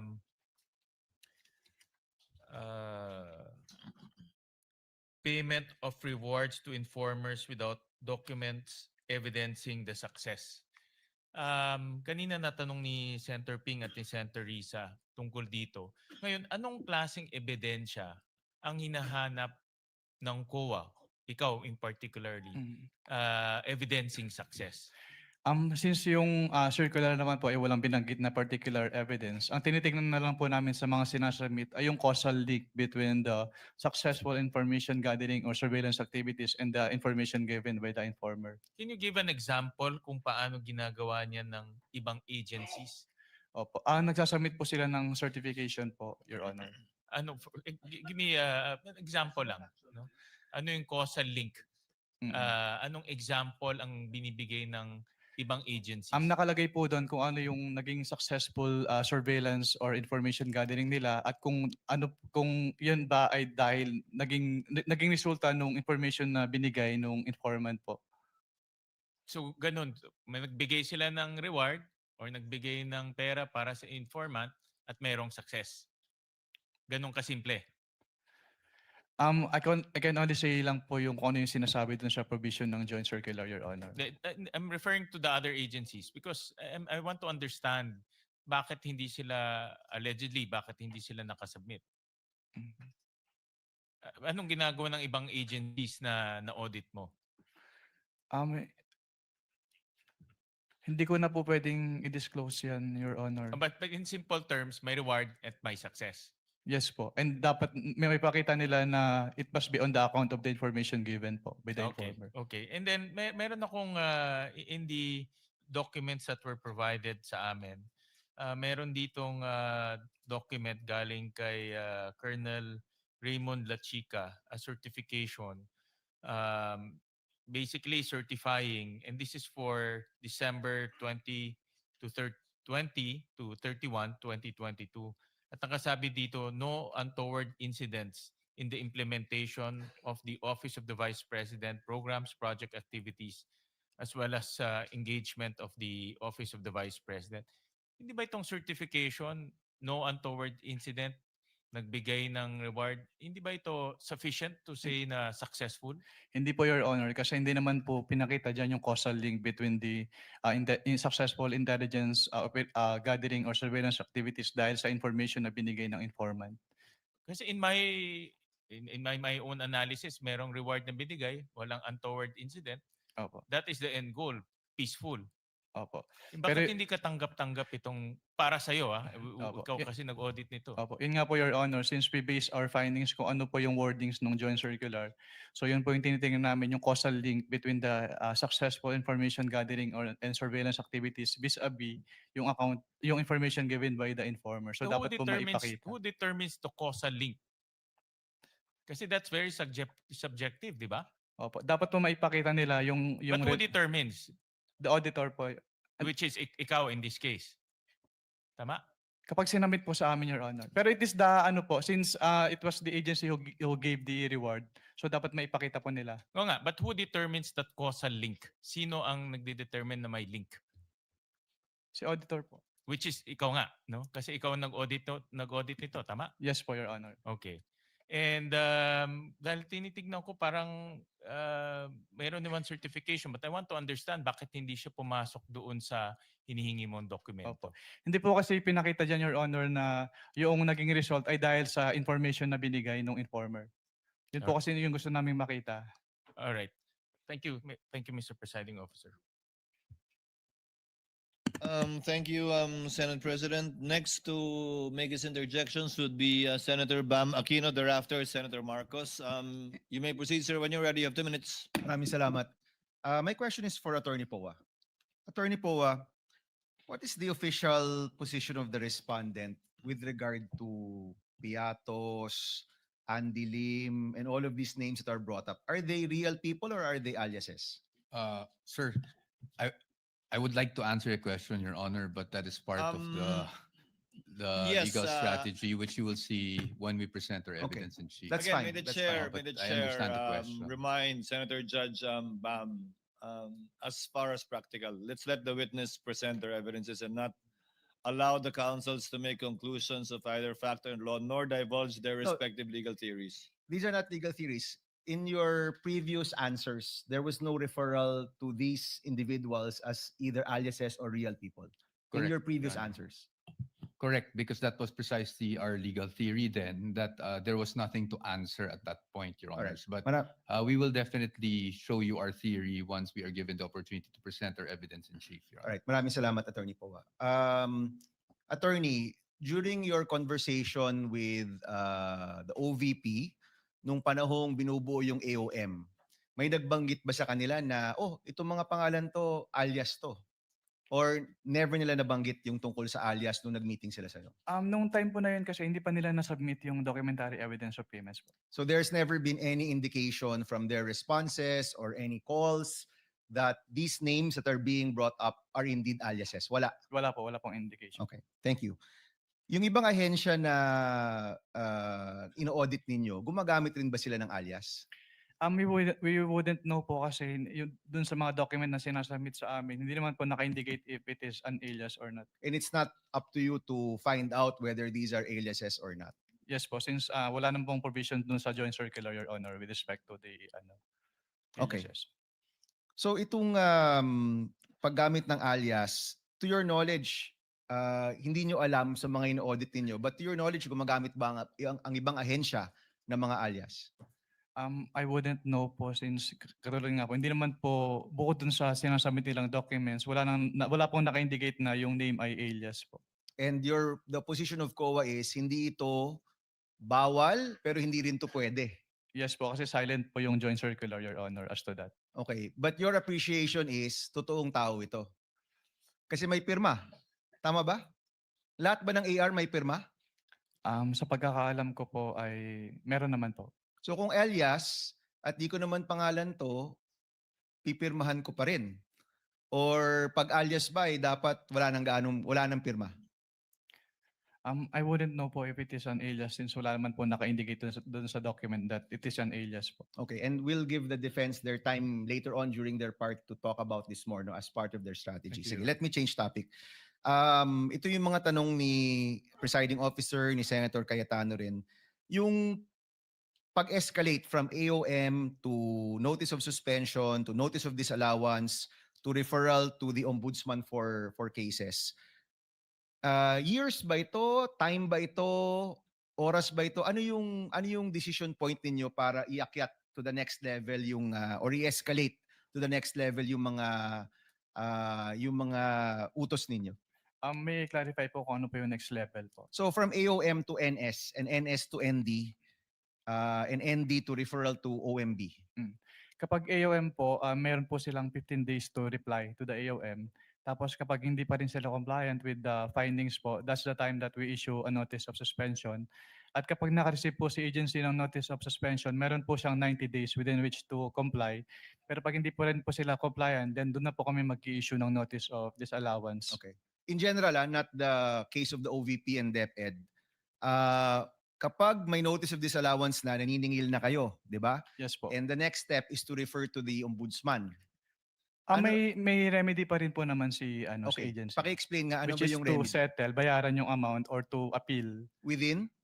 within 180 days po from the date of receipt po nung disallowance. Okay. So we will find out with the next witness when that notice of disallowance was at kung pasok pa rin sa 180 days. Kung wala pa rin sa 180 days, then you refer to the ombudsman? Yes po, kasi pag hindi po sila nag-appeal at hindi rin po sila nagbayad, nagiging final po yung decision, and that's the time na we refer na po to the Office of the Ombudsman kapag hindi po sila nag-comply. At meron ka bang knowledge about the status of these disallowances right now?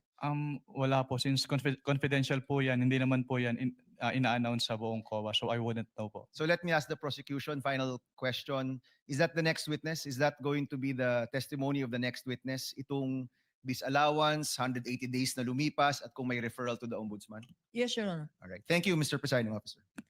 Thank you, Senator Judge Bam Aquino. Next will be Senator Judge Marcos for her interjections. Thereafter, Senator Judge Risa, kindly prepare. You may proceed, ma'am. When you're ready, you have 2 minutes. Yes, maraming salamat, Ginoong Pangulong ko. Itutuloy ko lang yung tinatanong ko kanina dahil may nabanggit kayo ng presumption of misappropriation. Tama ba? For personal use. Based on the joint circular po, meron po. Oo, tama. Pagkatapos nun, tinitingnan ko yung joint circular at maliwanag that the presumption for misappropriation arises against the accountable officer. Di ba? Yes po. Against the accountable officer. Sino ang accountable officer? Maliwanag naman yung joint circular. Sa 3.1, sabi yung officer whose duties permit or require possession of government funds. Hindi ba? Based on the joint circular po, may ganyang provision. Oo. So yung SDO talaga, yung Special Disbursing Officer has the possession, the custody. Tama yun, di ba? Yes po.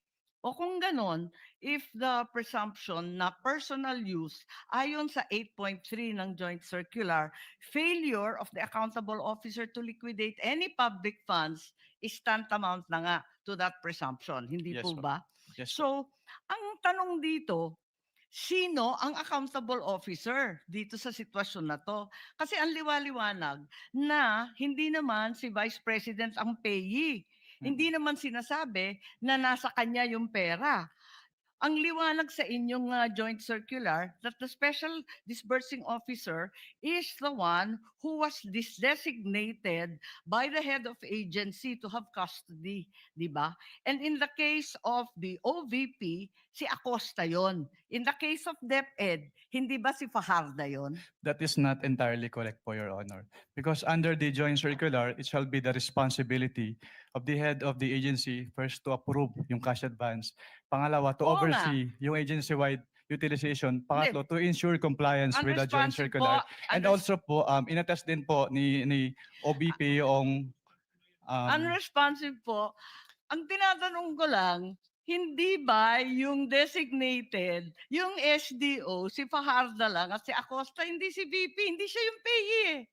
Ang liwaliwanag. pero ang sinabi niyo po kanina yung accountable officer. Kaya nga, so yung accountable officer, yung SDO, nasa JCD Hindi lang yan po eh. si SDO po yung accountable Hindi, officer, or. Your Honor. Ang sabi doon, head of agency or person designated.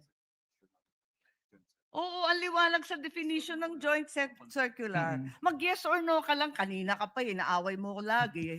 Sorry po, Your Honor. But hindi po ako pwedeng mag-answer categorically since yun nga po yung provision But it's nung- categorical. na yes or Why don't either you go yes back or to your either joint no po. circular?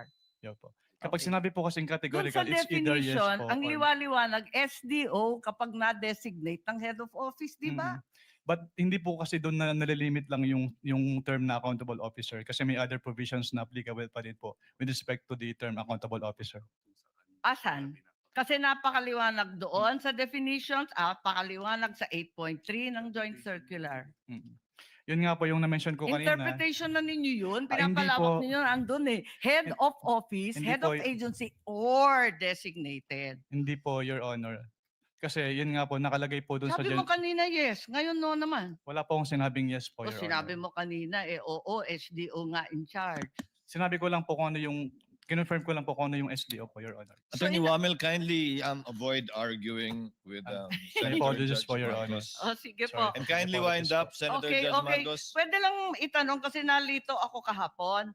Kahapon sinabi mo na si VP Sara lang ang first and only vice president that you audited na may confidential funds. Hindi ba? Sinabi mo yun, di ba? Yes po, Your Honor. Tapos kahapon, nung pinakita ng depensa, yung SARO na si VP Binay noong 22 December 2014, may binigay na 6 million kay VP Binay ang DBM.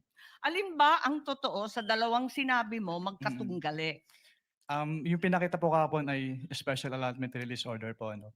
So nagkakaroon po ng special allotment release order kapag Alam ko merong... kung ano ang SARO, matagal na, tumanda na po kami sa Yes po. gobyerno. Pero hindi po kasi yan niliquidate sa ICPAO. So we wouldn't know if it was Hindi, used or pero not. ang klaro, may katibayan na hindi ka isa-isang VP, si VP Sara. Your Honor, since hindi po nagsabit ng liquidation, Teka. hindi rin po... Teka, nandun ka na sa ICBAO noong 2014, sabi mo, di ba? Yes po. O kaya nga, Opo. o di kahit si VP Binay may confidential funds, the only VP audited was VP Sara. If Ganun ba I- yun? Since si VP Sala lang po yung nagsubmit ng liquidation. Pero Ba't hindi mo alam? if I may clarify po. Ba't hindi mo alam? Nandun ka na noong 2014. Dapat alam mo yun eh. If I may clarify po, Your Honor. Since wala pong budget dun sa GAA as to confidential fund at hindi naman po nag-liquidate si BPB9 nung kanilang confidential fund. So hindi po namin alam kung ginamit and hindi na po nakarating sa Hindi, COA ang yung tanong, SARO po. nabigyan ng confidential funds, humingi at nabigyan. May SARO eh. We wouldn't know Yun if lang it is naman ang used po. tanong eh. Of course, you know, may SARO. Sinabi mo nga, totoo Mm-mm. yung sarong yun. Anyway, alin ang totoo? Si VP Binay o si VP Sara? Talaga bang totoo yung dalawa o iisa lang? We don't know. Based on our records po, si VP Sala lang po yung may liquidation. So maraming we don't know ang COA? Ganun ba yun? Based on our records po, si VP Sala lang po yung nag-liquidate nung confidential fund. Eh may record nga ng SARO. Maraming salamat. Kindly wind up. Presiding Judge. Thank you, Senator Judge Marcos. To clarify and finish that point, if there was no liquidation, there is nothing for COA to look at. But it's possible that indeed confidential funds were given to the former Vice President Binay. Yes po, Your Honor. So from your end, alam mo lang, wala kasi walang pinaliquidate sa inyo. Yes po. And wala din po siya sa GAA po ng 2014, Your Honor. Pero kung may SARO nga, na pinakita sa iyo kahapon at mapatunayan nila, ibig sabihin nun, meron pero walang niliquidate sa inyo. Maaari po, Your Honor. Pwede po. Yun lang naman yung tanging rason, di ba? Apologies po, may apologies hindi po, Senator nirelease. IB. So, Next to interject is Senator Risa, thereafter Senator Judge Rafi Tulfo. Senator Judge Risa, you may proceed when you're ready. You have 2 minutes, ma'am.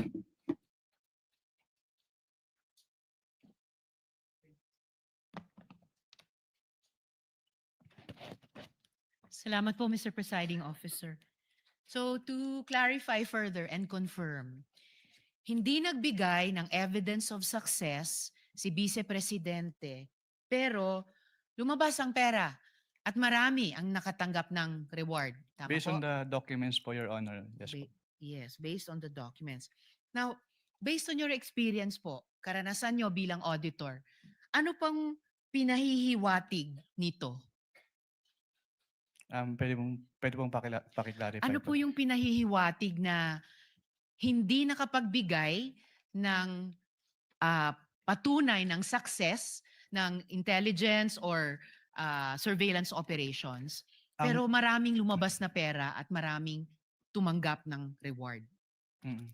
Ang ibig sabihin po niyan ay hindi po nag-comply yung OBP po dun sa requirements ng Joint Circular. Okay, so yun ang pahiwatig sa inyo bilang, sa karanasan nyo bilang isang auditor. So, ngayon na wala nga yung evidence of success, matitiyak pa ba ng COA na yung pabuya ay talagang napunta dun sa mga informants? Hindi po, Your Honor. Hindi nyo mapatunayan. O sige, pumunta naman tayo dun sa gamot. no? Di umanong gamot ang ibinigay na reward. So muli, sa karanasan po ninyo sa ICFAO, and based on your expertise, normal po ba iyon na gamot ang kapalit ng intelligence information? Hindi po siya normal po, Your Honor. Hindi normal. Naranasan nyo na po ba ito dati na gamot ang bayad para sa impormasyon? Hindi pa po. First time po dun sa may OBP po, Your Honor. Okay, first time po dito sa OVP. At ito pa yung palaisipan. Kung may sakit talaga yung tao, naimbestigahan niyo po ba sa ICFAO kung bakit kailangang magbigay muna ng intelligence information bago siya bigyan ng gamot? Hindi po, Your Honor. Hindi nyo naimbestigahan. So bilang auditor, ito po ba ay ifa-file sa ilalim ng pabuya o sa ilalim ng ayuda?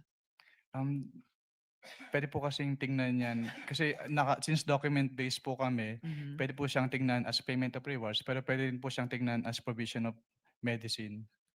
So pwede rin tignan as provision of medicine. So pwede rin siyang tignan na ayuda. Kung Hindi yun po yung ibig pabuya. sabihin ng provision of medicine, pwede rin po. Pwede rin. So kasi paano yun? Yung mga informant po ba most of the time may sakit? I wouldn't know po.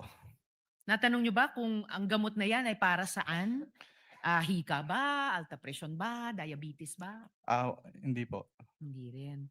And ayon po dito, si Mary Grace Piatos, ayon sa isang acknowledgement receipt, si Mary Grace Piatos ay nakatanggap ng 70,000 pesos worth ng gamot bilang pabuya.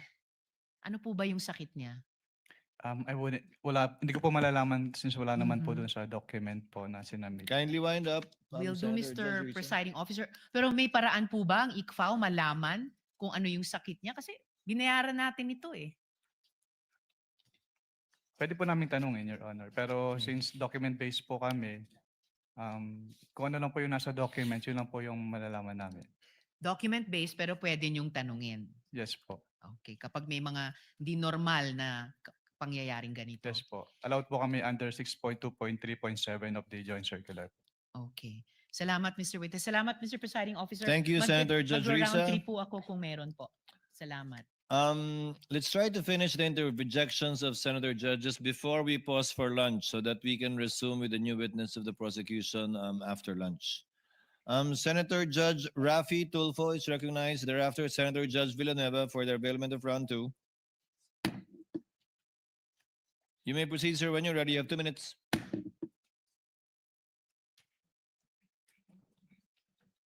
Thank you, Mr. Presiding Officer.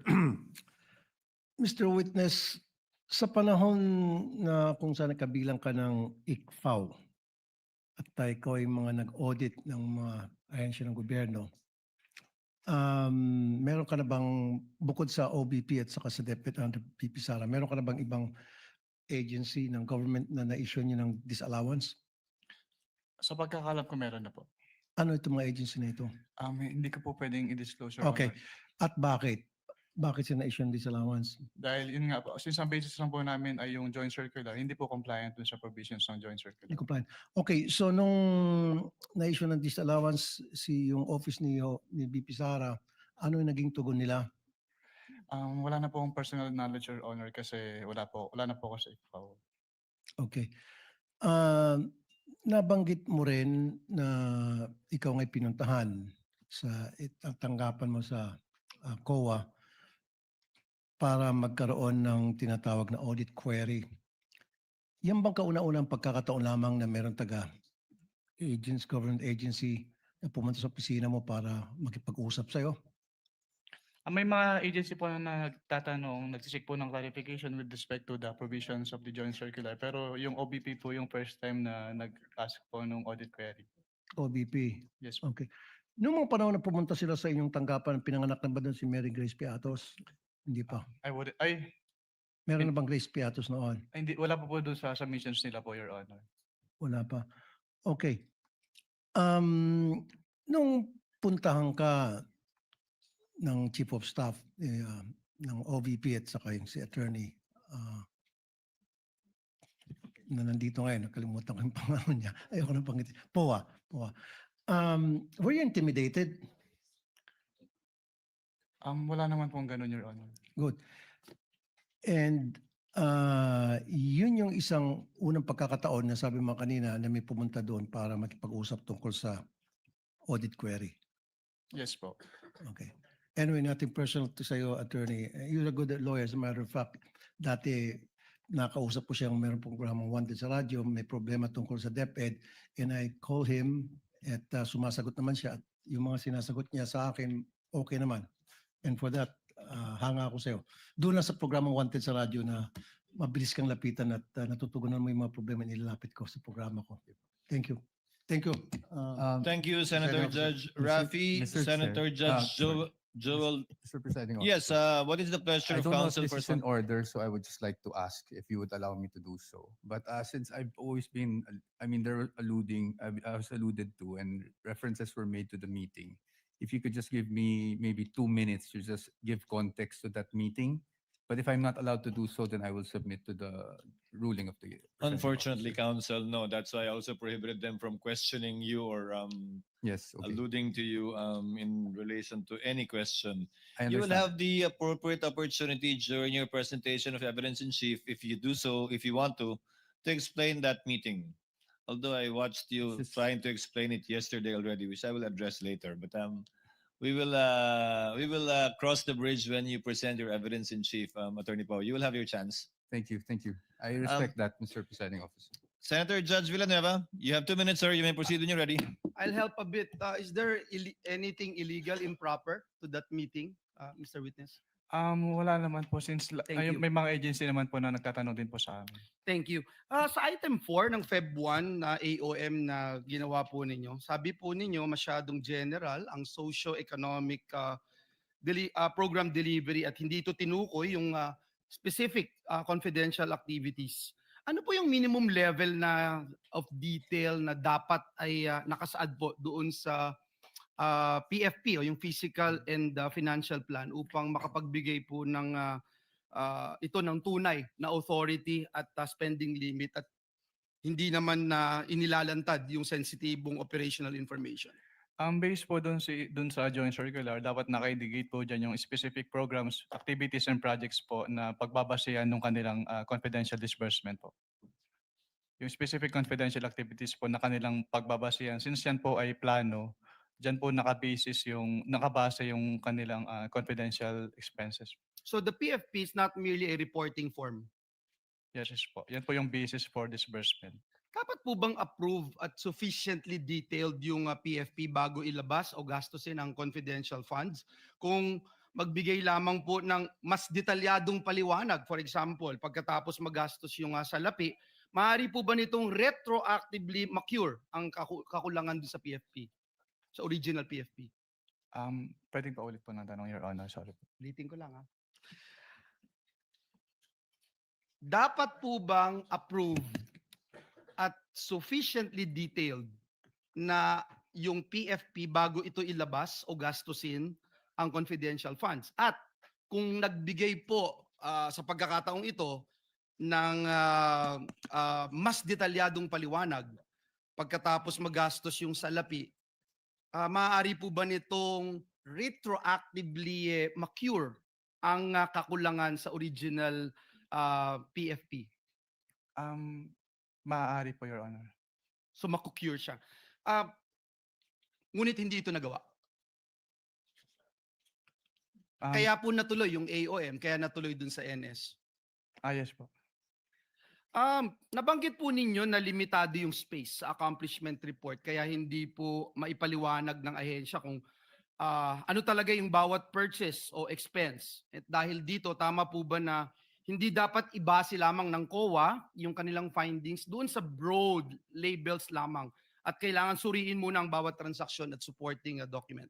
Yes po, Your Honor. Doon po sa 82 million na medical and food aid, 20 million na incentives of traveling, sinuri po ba ng COA ang bawat purchase at payment? Alin po dito yung supported at allowable sa ilalim ng item 4.8 at alin naman po ang unsupported o hindi allowable? Ang pinagbasehan po namin ng findings diyan is yung sinubmit po nilang documentary evidence of payments po. Doon po namin in-evaluate if compliant ba yung si OBP dun sa requirements ng joint circular. At alin po yung supported at allowable at yung hindi? Ang wala pong data as of this moment po. So you agree, sir, yung broad labels ng medical and food incentives do not by themselves Sorry, show the nature. may apologies, Your Honor, pero yung sinabi niyo po pala na provision of medical and food data, yung payment of incentives or traveling are per se, hindi po siya among the allowable expenses po. Yun yung tanong ko. Under Thank you. 4.8. Paki-explain nga po pa. Dahil yung enumeration po under 4.8 na allowable expenses ay exclusive po. So kapag hindi po kasama doon yung kanilang expenditure, hindi na po siya allowed as confidential expenses po. So yung limited space in the accomplishment report may result in incomplete or overly broad descriptions. Would you agree? Yes po. Kaya yung relevant question, Mr. President, is not whether the entire category was allowable or disallowable. ECOA should be able to identify, at nabanggit po ng witness natin, to identify the specific transactions and amounts that were supported, unsupported, or outside the allowable purposes. Yes, Tama po yun. yes po. Magwawakas lang po ako, Mr. Presiding Officer, by saying, again, and I pounded this a while ago, importante na may independent, verifiable powers ang COA, hindi lamang dun sa documents na sinesend po sa kanila. Just to share my experience when I was in TESDA, dun sa, before the AOM came out, yung pong scholar, for instance, tinawagan po yung scholar, hindi ho makontak, nagpalit ho ng telephone number. Sabi, ghost na agad. So ang hirap po nun. But dun sa AOM, na-approve, kaya hindi nag-issue ng notice of suspension because natuntun yung scholar. So I hope that is very clear and would help our Commission on Audit in doing their job more efficiently. Thank you very much, Mr. Witness. Thank you, Mr. Presiding Officer. Senator Judge Lacson, for his interjections, you may proceed when you're ready, sir. You have 2 minutes. Within 2 minutes. Thereafter, Mr. Presiding Senator Officer. Judge Padilla. What is your level or security clearance level? Top secret being the highest, access sa documents saka information, restricted being the lowest. Meron ka ba security clearance na nag-grant o na-issue para sa'yo? Wala naman. Well, you know, I assume na mataas yung security clearance mo kasi ang hinahawakan mo, ino-audit mo, confidential information, confidential funds, di ba? Yes po, Your Honor. So I wonder why wala ka security clearance kasi paano ka mag-audit? Kasi pag may intelligence project, naka-vault yan eh. Lahat ng aliases, yun ang nakalabas. Pero yung tunay na identities corresponding to the aliases, naka-vault. Pag declassified na, terminated na yung program, yung activity o yung project, intelligence project, pwede na ilabas yun kasi declassified na yun. So kung wala kang security clearance, paano ma-access? Yung tulad na sinabi ni Senator Subiri, quarterly, nagpapadala sa Senate President, Speaker of the House, ng intelligence and confidence, paano ginastos? Kasi may oversight powers kami, di ba? So paano ka makakapag-audit properly kung hindi mo alam yung nature ng intelligence project or operation? Kaya kanina tinatanong ko, yung bang evidence of success per activity, ano ba, after surveillance report. And mind you, you cannot call it successful kung negative yung surveillance. Wala nakita eh, pero gumastos ng pera yon.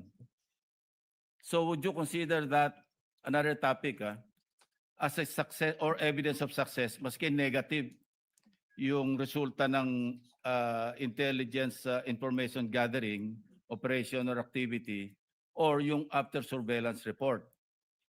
So kung walang result, negative, ano yun, hindi successful, hindi pwedeng i-clear? Nakalagay po kasi yung nature ng item is payment of reward. So dapat No. Pagka kasi nag-acknowledgement receipt, no? Halimbawa, bumiyahe, meron ding informant yung informant, ginasusan, o bumili ng sigarilyo sa sari-sari store, nagkape, kasi kausap yung informant. Wala ka makitang... Oh, thank you, Mr. President. Kindly wind up, Senator Lacson. Pati ako nabitin eh. You may just respond na lang. We'll wait for your answer. Ay, sorry po. Pwedeng ko ulit. Ulitin ko hindi lahat ng after surveillance report successful. Negative wala nakita, pero gumastos. Hindi lahat ng intelligence gathering information successful. Kasi negative. Pero may gastos yun. How would you classify that? Evidence of success ba yun o hindi? These are practical questions kasi galing ako dyan kaya alam ko yung kalakaran. Opo. That calls for... Yun nga wala ka security clearance kasi. Kasi naka-bolt lahat yan. Pagka intelligence project, naka-bolt. Pag declassified, terminated yung project, saka ilalabas yun. Nandun lahat yung mga tunay na pangalan ng mga aliases. Opo. Kumuha ka ng security clearance. Wala nga raw.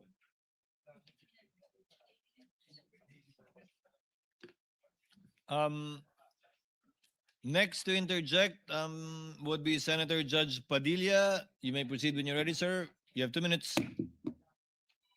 Maraming salamat po, Ginoong tagapamahal ng hukom. Susundan ko lang po yung mga tanong ko kanina, kabayan, Nueva Okay. Ecija. Opo. Yung una pong cheque ay 125 million December 20, 2022. Tama po ba? Yes po, Your Honor. Opo. Batid niyo po ba na ang founding anniversary ng CPP-NPA ay December 26? Wala po akong personal knowledge about that, Your Honor. Opo. Dahil wala po kayong katulad ng sinabi ni Senator Lacson, wala po kayong clearance, ano? Pangalawa, second check po, 125 million, January 31, 2023, tama po? Yes po, Your Honor. Opo. Ang NPA founding anniversary po ay March 29. Batid niyo po ba yun? Wala po akong personal knowledge about that, Okay. Your Honor. Third check, 125 million, April 18, 2023. Tama po ba?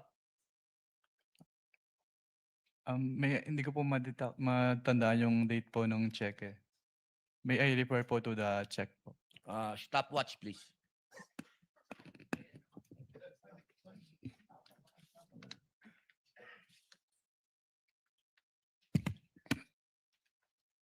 April 18, 2023 po, yung 125 million.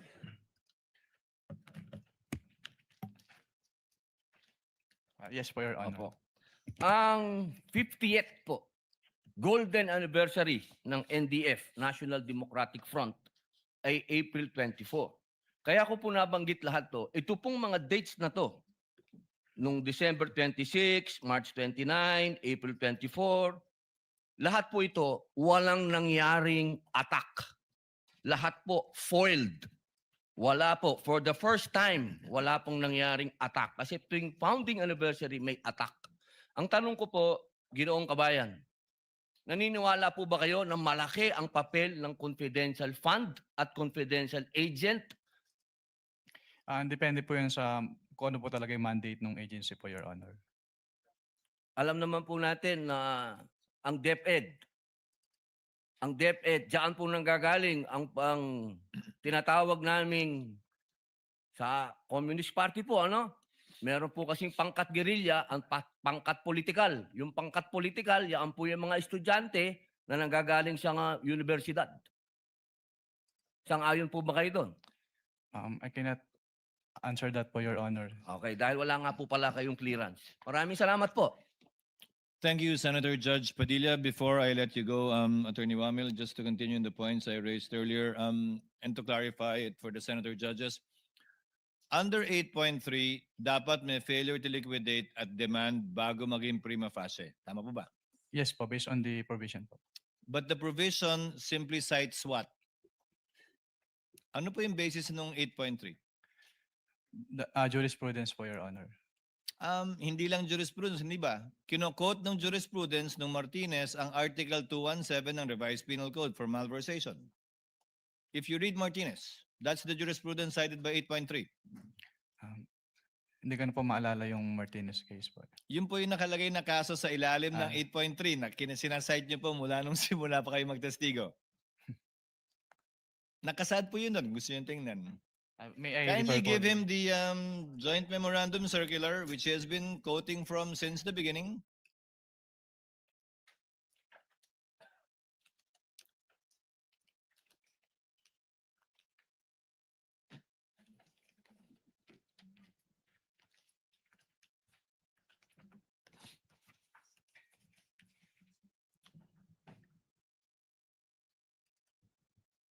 Based on this provision po, yes po, Your Honor.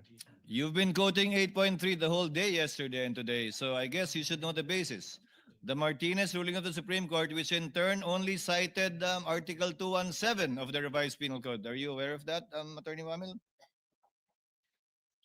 Which basically says na may prima facie para mag-file ng information ng Sandigan Bayan laban sa isang opisyal. Yan po yung kasong yun, hindi po ba? Are you familiar? Hindi ko na po ma-recall po, Your Honor. Now, to go to the details, failure to liquidate. Pag may AOM po bang in-issue, failure to liquidate na yon? Yes or no? No pa po. Pag nakadalawang AOM, failure to liquidate po ba yon? Hindi pa rin. Hindi pa rin po. Pangatlo hanggang panglimang AOM na kulang pa rin yung sinasubmit, may failure to liquidate na po ba? Wala pa rin. Wala pa rin po. Pag nag-notice of suspension, may failure to liquidate na po ba?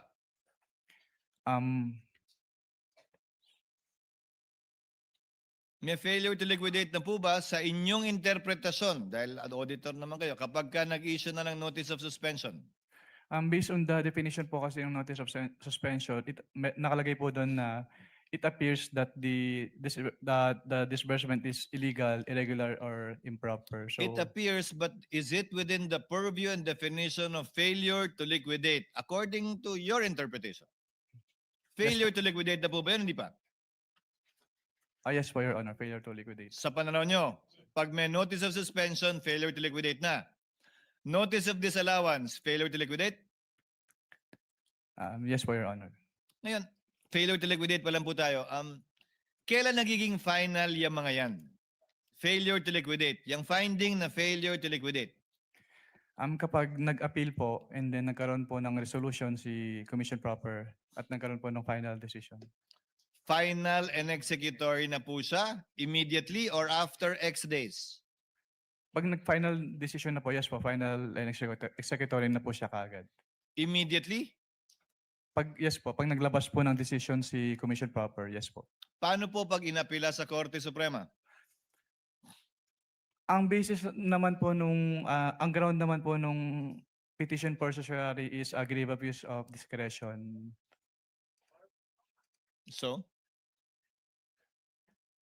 Pero ang nakalagay po sa aming rules po kasi from the moment na magkaroon ng final decision, pwede na po siyang i-refer to the Office of the Ombudsman for the filing of the criminal Hindi ko charge. sinasabing pwede nang i-refer o hindi. Hindi ko rin sinasabing bawal maging subject matter ng impeachment. Ang tinatanong ko lang po, final na po ba yon?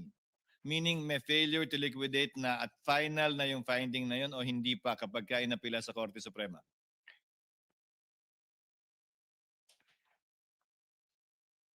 As a lawyer, Attorney Wamil, come on po.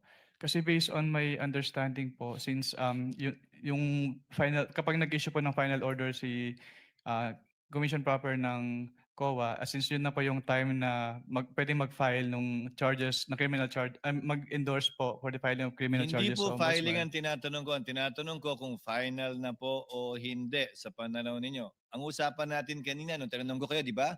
Yes po. Executory siya, maliban na lang kung may TRO, pero hindi Yes po. pa final yung decision. Yes po, Your Honor. Pero tama ka, pwede mag-file dahil ang requirement lamang naman para mag-file ay prima facie. Yes Diba? po, Your Honor. Yun nga yung sinasite yung kaso sa Martinez. Yes po. At kaugnay naman po ng demand, ang AUM ba may demand? Yes po, since nire-require po yung agency to comply, to submit. Yung po ba yung sinasabing demand sa 8.3? Mag-comply o magbayad?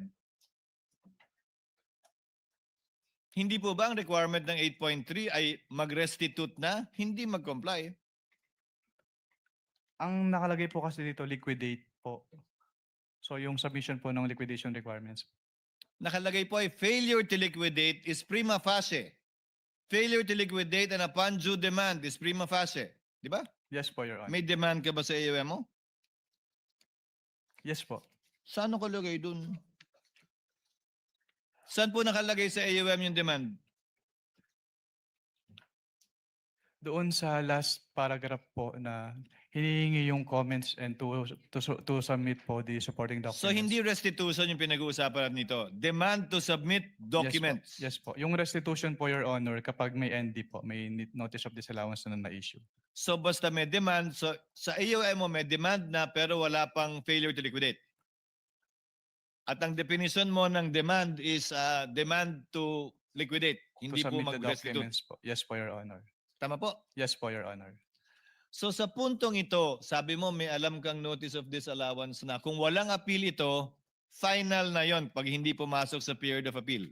Yes po, naging final na executory po siya, Your Honor. Finally, as a lawyer, if it is appealed to the Supreme Court under whatever relevant rule, 45 or 65, as a lawyer, does that make the decision of the COA final, or does that mean it's not yet final until and unless ruled upon by the court with finality? Yung decision po kasi ng COA ay may different aspects. Meron po yung i-restitute, kung i-endorse po dun sa ombudsman for filing of criminal charges and admin. Yung obligation to restitute po kasi kapag naging final na po, on the level pa lang po ng COA, ay dapat na po siyang bayaran. Even if there is a pending petition with the Supreme Court, hindi po siya may stay unless may TRO po. Unless nga may TRO. Yes po, Your Honor. Thank you, Attorney Wamil. Thank you, Mr. Witness.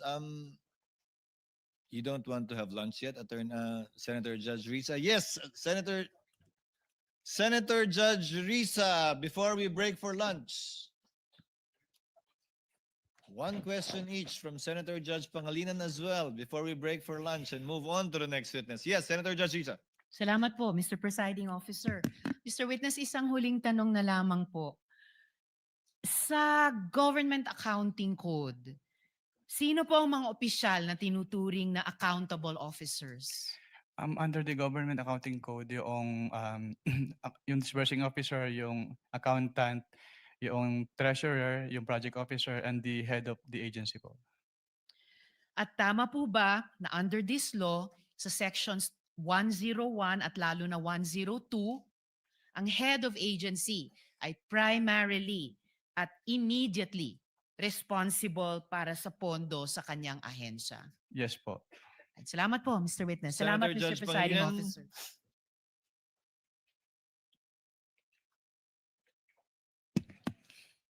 Yes, one or two questions, Mr. Presiding Officer. Doon sa 10 taon mong karanasan bilang auditor ng mga confidential funds, lahat ba ng 30 ahensya ng pamahalaan inuubos yung naka-allocate sa kanilang pondo?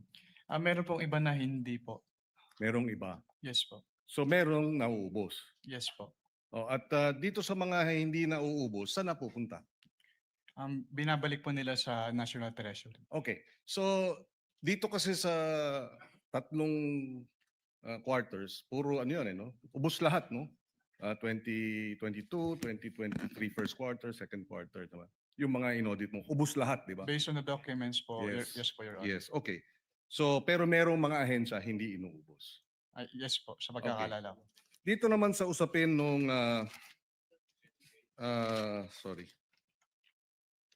itong usapin ng finality, so, nabanggit ni Presiding Officer. So pagka nasa pending sa Supreme Court, hindi pa final, no? Ngayon, kung halimbawa sa AOM sinubmit na ng Office of the Vice President at DepEd yung kompletong dokumento, walang problema, hindi ba? Wala na pong problema, Your Honor. So wala nang tutuloy sa notice of suspension. Yes po. Kung after the notice of suspension, nag-submit ang OVP ng lahat ng kinakailangan dokumento, di tapos na ang boxing, ika nga, wala nang problema.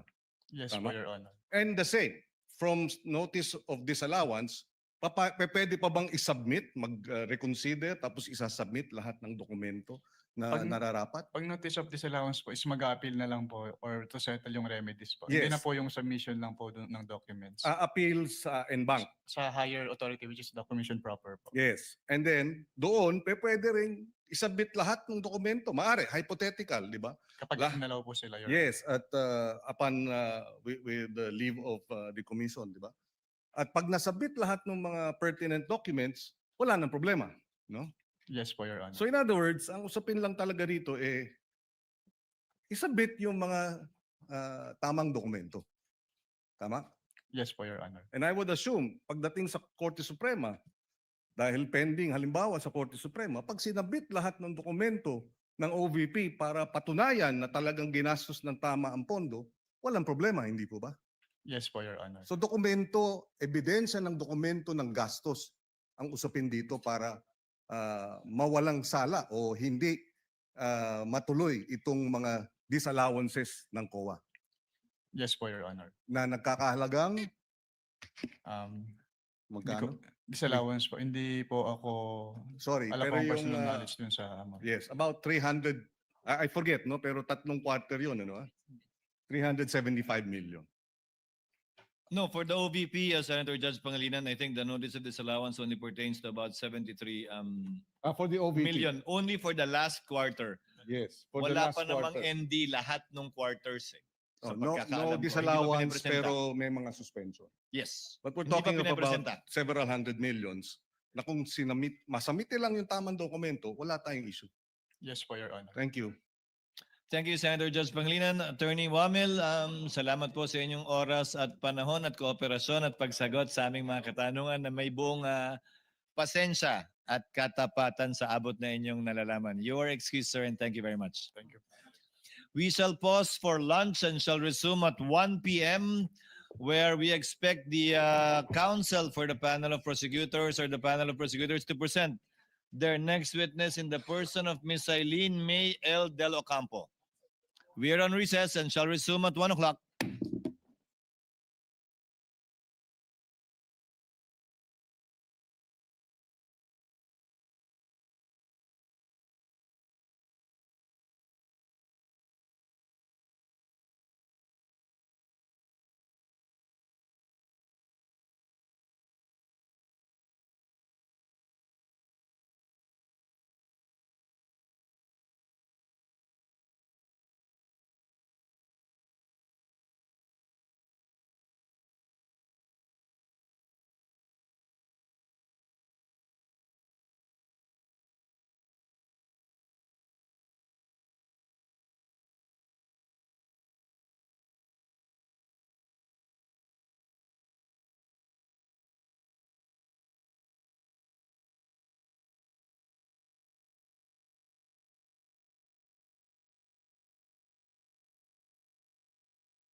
Attorney Kapunan, I understand you will be presenting your next witness.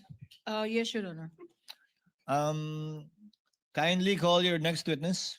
We would like to call our next witness, Miss Silene May L. Del Campo, Your Honor. The clerk of court rather, through the OSA is directed to kindly escort and situate Miss Silene May Del Ocampo to the witness stand and place the witness under oath.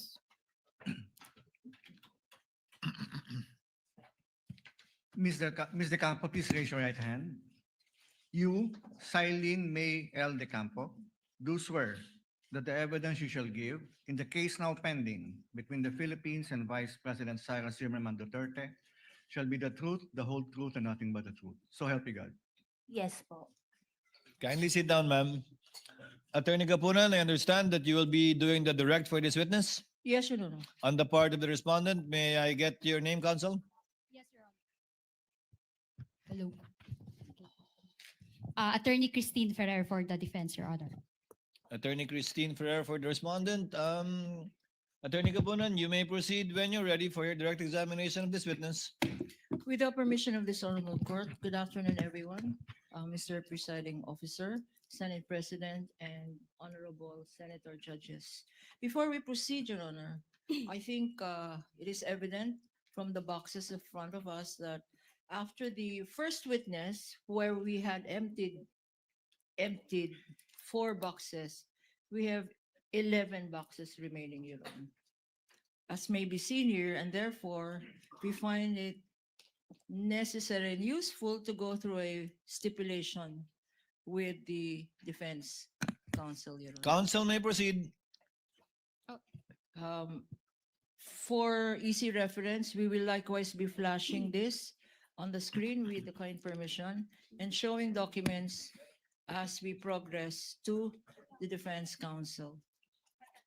Your Honor, please also, as a blanket manifestation, we wish to state that the documents that are going to be presented are really common exhibits, marked both for the prosecution and for the defense in the pretrial conference, and likewise is part of the pretrial order of this honorable court. Your Counsel, Honor. may I ask if you have a prepared list of documents for stipulation similarly to what you had yesterday? Yes, Your Honor, we will be flashing them. No, can you furnish the chair with a copy of the same so that we can follow? Sure. Yes, Your Honor. The Sergeant at Arms is instructed to kindly get a copy of the list of documents for proposed stipulation.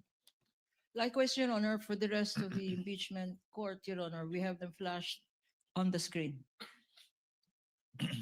The first document is letter response dated March 13, 2024. Hold on, counsel. Have you furnished the respondent or counsel who responded with a copy of the list? Yes, Your no Honor. copy of that. It's on its way. Thank you. You have a copy, Attorney Christine? I don't have a copy yet, Your Honor. Kindly furnish. Court will declare a 5-minute recess so that the counsel for respondent can review and go over the list to abbreviate the proceedings. Kindly go over it, Attorney Christine, and your fellow counsels for respondent in order to be able to manifest which among these documents you're willing to stipulate. Court declares a 5-minute recess.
Exhibit 1-120-OVP stipulated, Your Honor. We stipulate, Your Honor. So noted, duly noted rather, Attorney Kapunan. Next, Your Honor, is a notice of disallowance dated August 8, 2024, which is Exhibit P-1-13-C. And for the defense, it is Exhibit 1-108 OVP stipulated, Your Honor. We stipulate, Your Honor. Noted. The next is Exhibit P-1-12-F, which is the response dated April 19, 2024, Your Honor. This is Defense Exhibit 1-115, Office of the Vice President and Series. Attorney Christine, I'm sorry, Your Honor. Can I confer with my you may do so. counsel? We do not stipulate, Your Honor. Proceed, counsel. Attorney Kapunan. Next, Your Honor, we have acknowledgement receipts for the periods February 6 to June 30, 2023, and April 25 to June 30, 2023. For the appreciation of this honorable court, Your Honor, this is Exhibits P-1-8-850 to P-1-8-1714, representing the first quarter documents of the Office of the President and the second quarter documents of the Office of the Vice President. The first quarter is 519 documents. The second quarter is 530 documents, or a total of 1,049 documents, Your Honor. Counsel, the copy you gave me is different from what you just read. The copy I have is Exhibits P1-8-849 to P1-8 to 1898.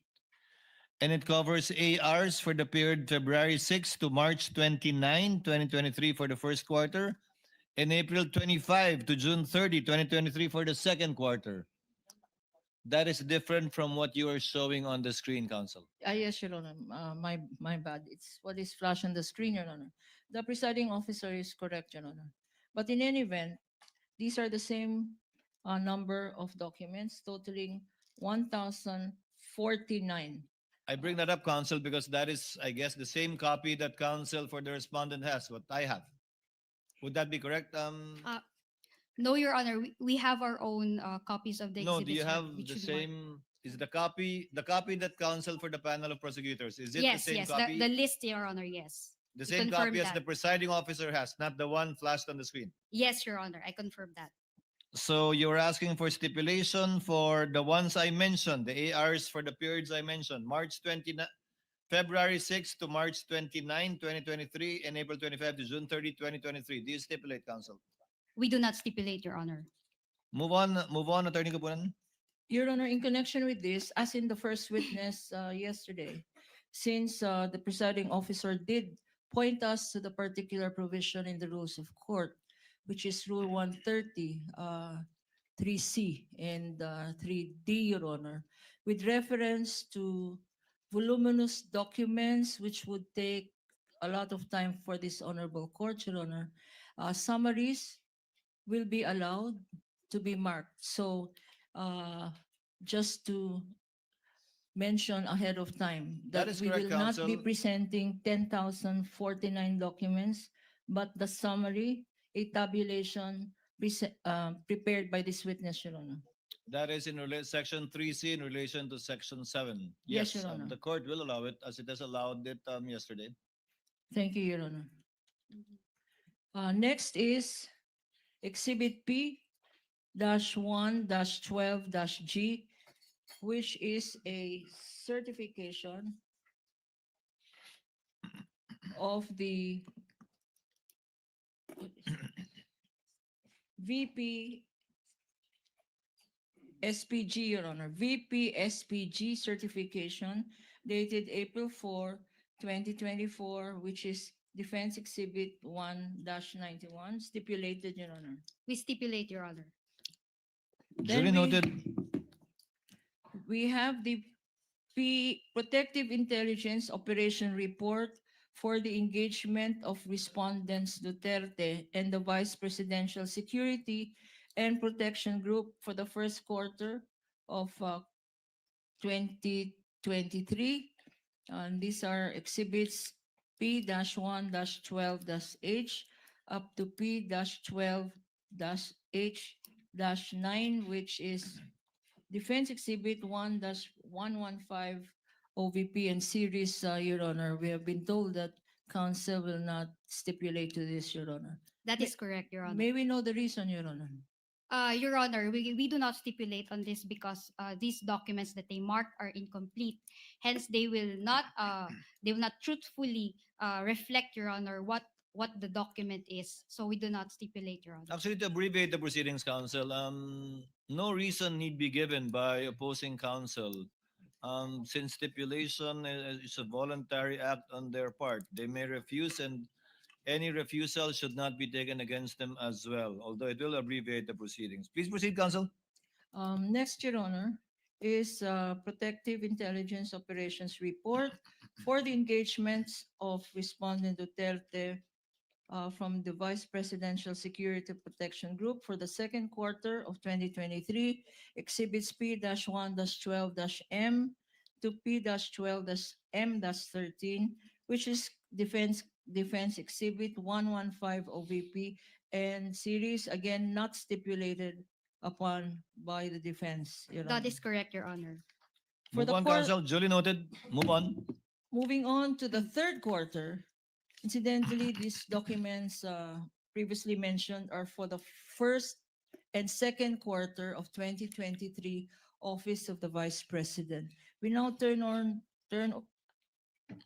to the third quarter of 2023 Office of the Vice President.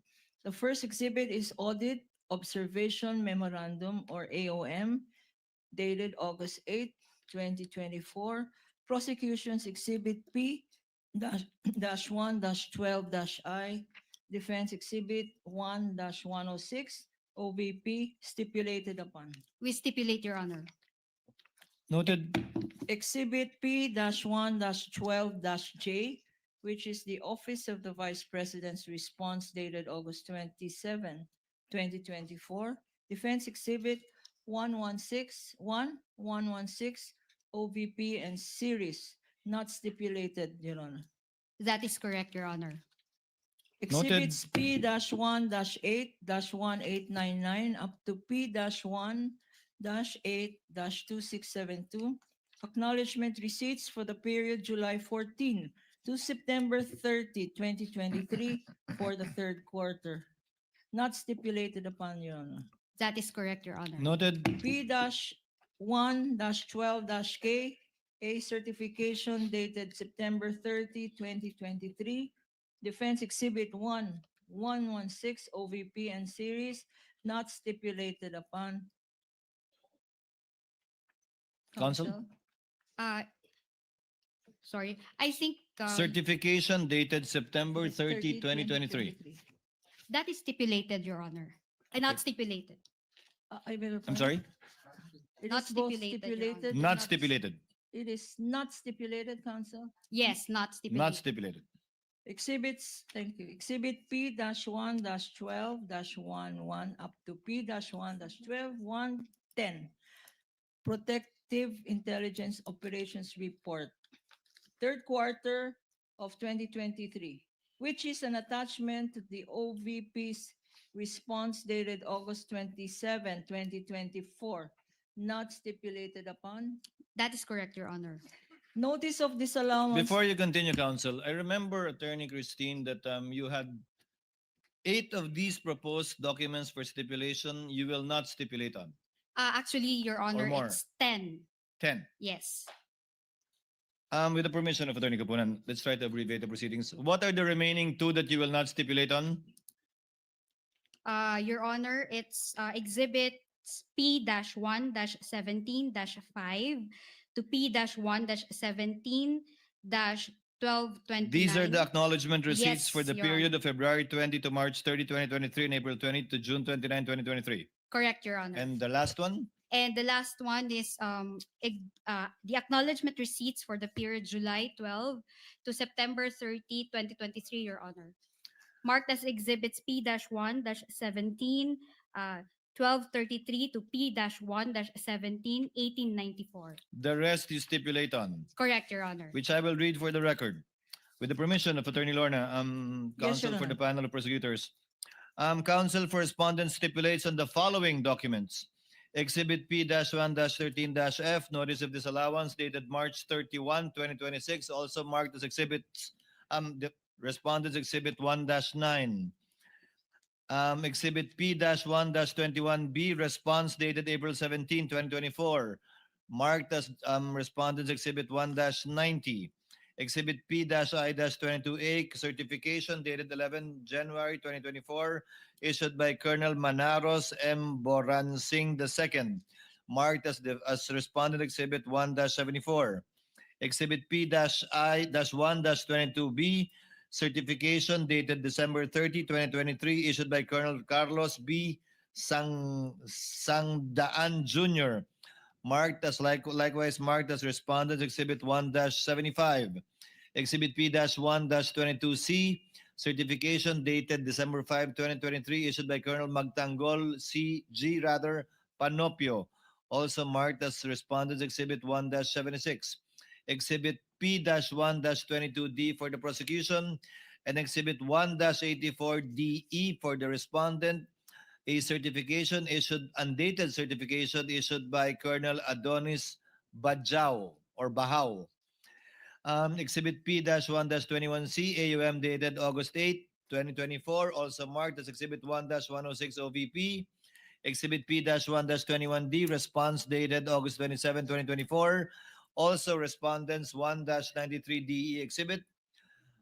Exhibit P-1-22E, certification dated September 25, 2023, issued by Jaicris Jan P. Mendoza, also respondents exhibit 1-97DE.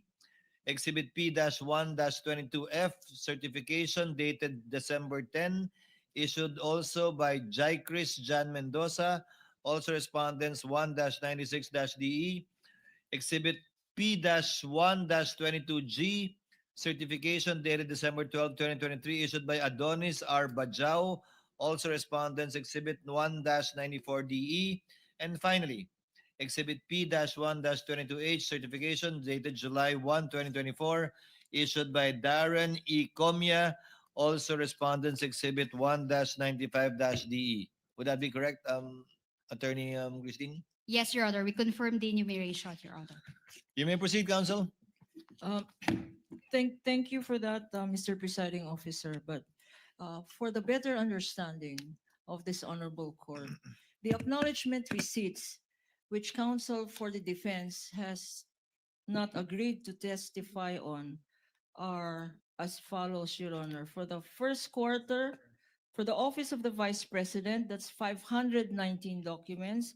For the second quarter, 530 documents. For the third quarter of 2023, 774 documents, Your Honor. And if we include the 845 documents identified by Mr. Wamil yesterday, for the fourth quarter of 2022, this court will have to appreciate that counsel for the defense refused to stipulate on, well, it is the right, 2,668 documents, Your Honor. And for the DepEd, Your Honor, for the first quarter of 2023, 561 acknowledgement receipts. For the second quarter, Your Honor, 619 acknowledgement receipts. And for the third quarter, 644 acknowledgement receipts. Or to summarize, 1,824 acknowledgement receipts of the Department of Education Office, which they themselves submitted to the COA ICFAO, or a total for the office of the Vice President and the DepEd, 4,492 documents contained in 15 boxes, Your Honor. Hindi mo naman siguro kami tinatakot, Attorney Kapunan. Ay, hindi po. I am- Kindly proceed, Counsel. And also, Your Honor, the reason I made manifestation of this is we will not present the 15 boxes. We will present, the witness will identify this, but we will be presenting in lieu thereof 3 tabulations. 4. 6. 6 summaries, Your Honor. 6 summaries prepared by this witness for the 4,492 documents, Your Honor, which will be identified in due course of the testimony together with the acknowledgement receipts, Your Honor. With the permission of this honorable court. As earlier ruled by the court, we will allow the witness to testify from a table and/or summaries given the voluminous nature of the documents that she may or will be testifying to. Counsel may proceed with her direct examination. Offer rather first. Your Honor, please.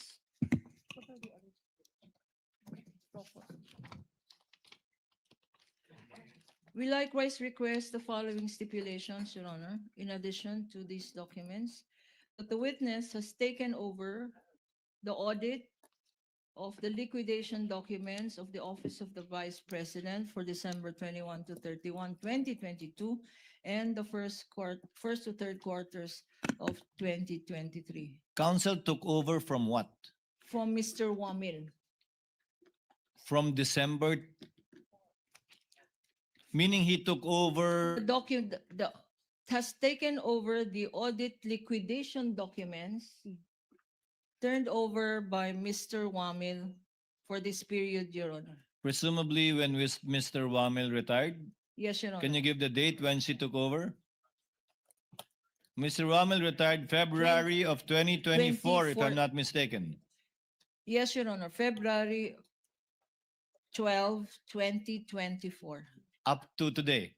Up to the present, Your Honor, where he now serves in the COA Pasay, Your Honor. What does counsel for the respondent say? Your Honor, we cannot stipulate on that because we are not from COA, so we're not privy, Your Honor, to any of the resolutions or memoranda that were Witness, issued with respect to the assignment of their employees, Your Honor. witness can testify to that later on. Move on for other requested stipulations, counsel. If any. That the witness is competent to testify as to the documents that they themselves, the Office of the Vice President and the DepEd, submitted by way of liquidation documents to the COA ICFAO. Can I comment on that, Your Honor? Yes. We will counsel. not stipulate on that, Your Honor, because they have to establish the competence of that witness to identify the documents.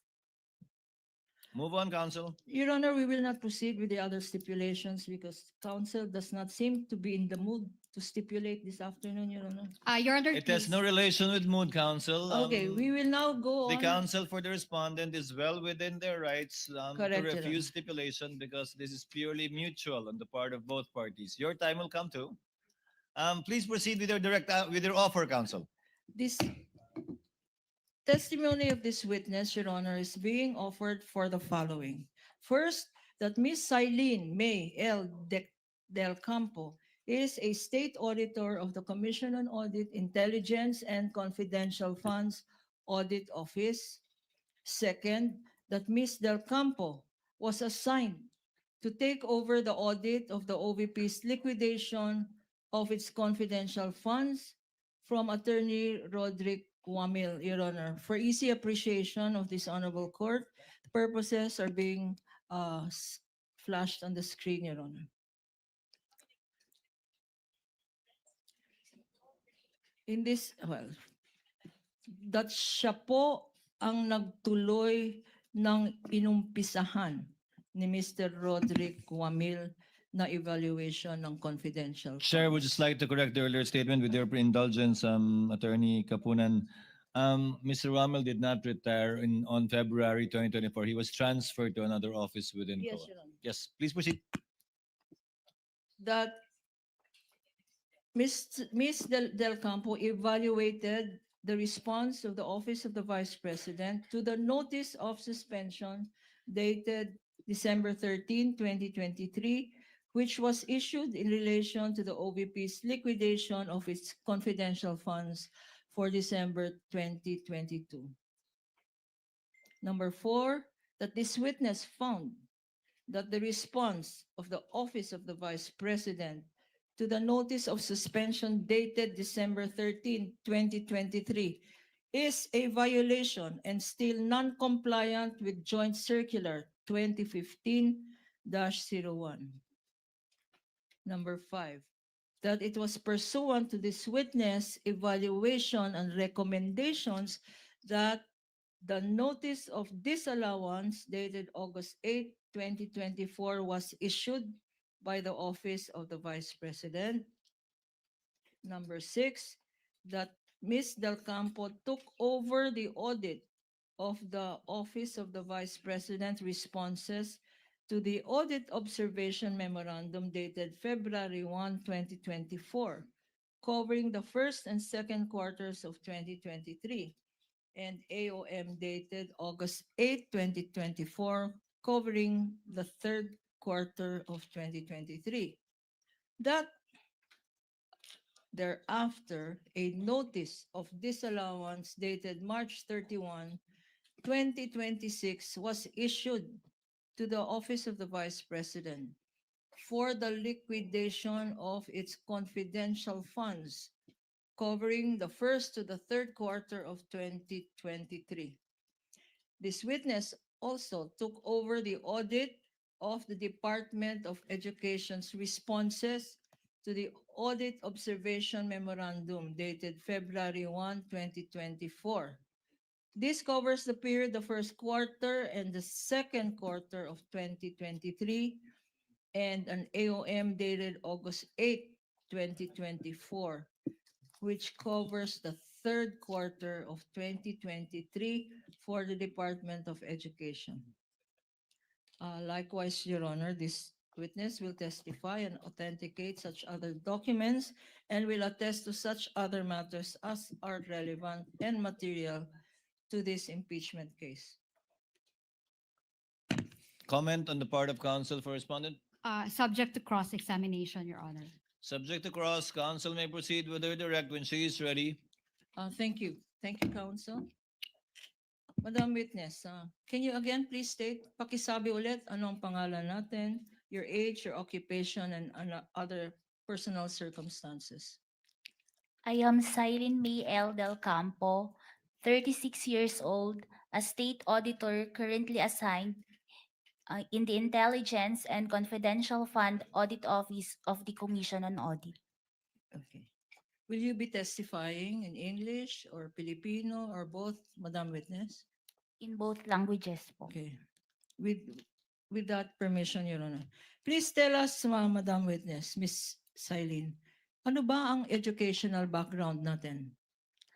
Ako po ay nagtapos ng Bachelor of Science in Accountancy degree sa St. Louis University po. Okay. And you said earlier that ngayon ikaw ay state auditor na ng COA ICFAO, Intelligence and Confidential Funds Audit Office, correct? Opo. Okay. Can you tell us, before you became state auditor to this current position, meron ka bang ibang position sa COA?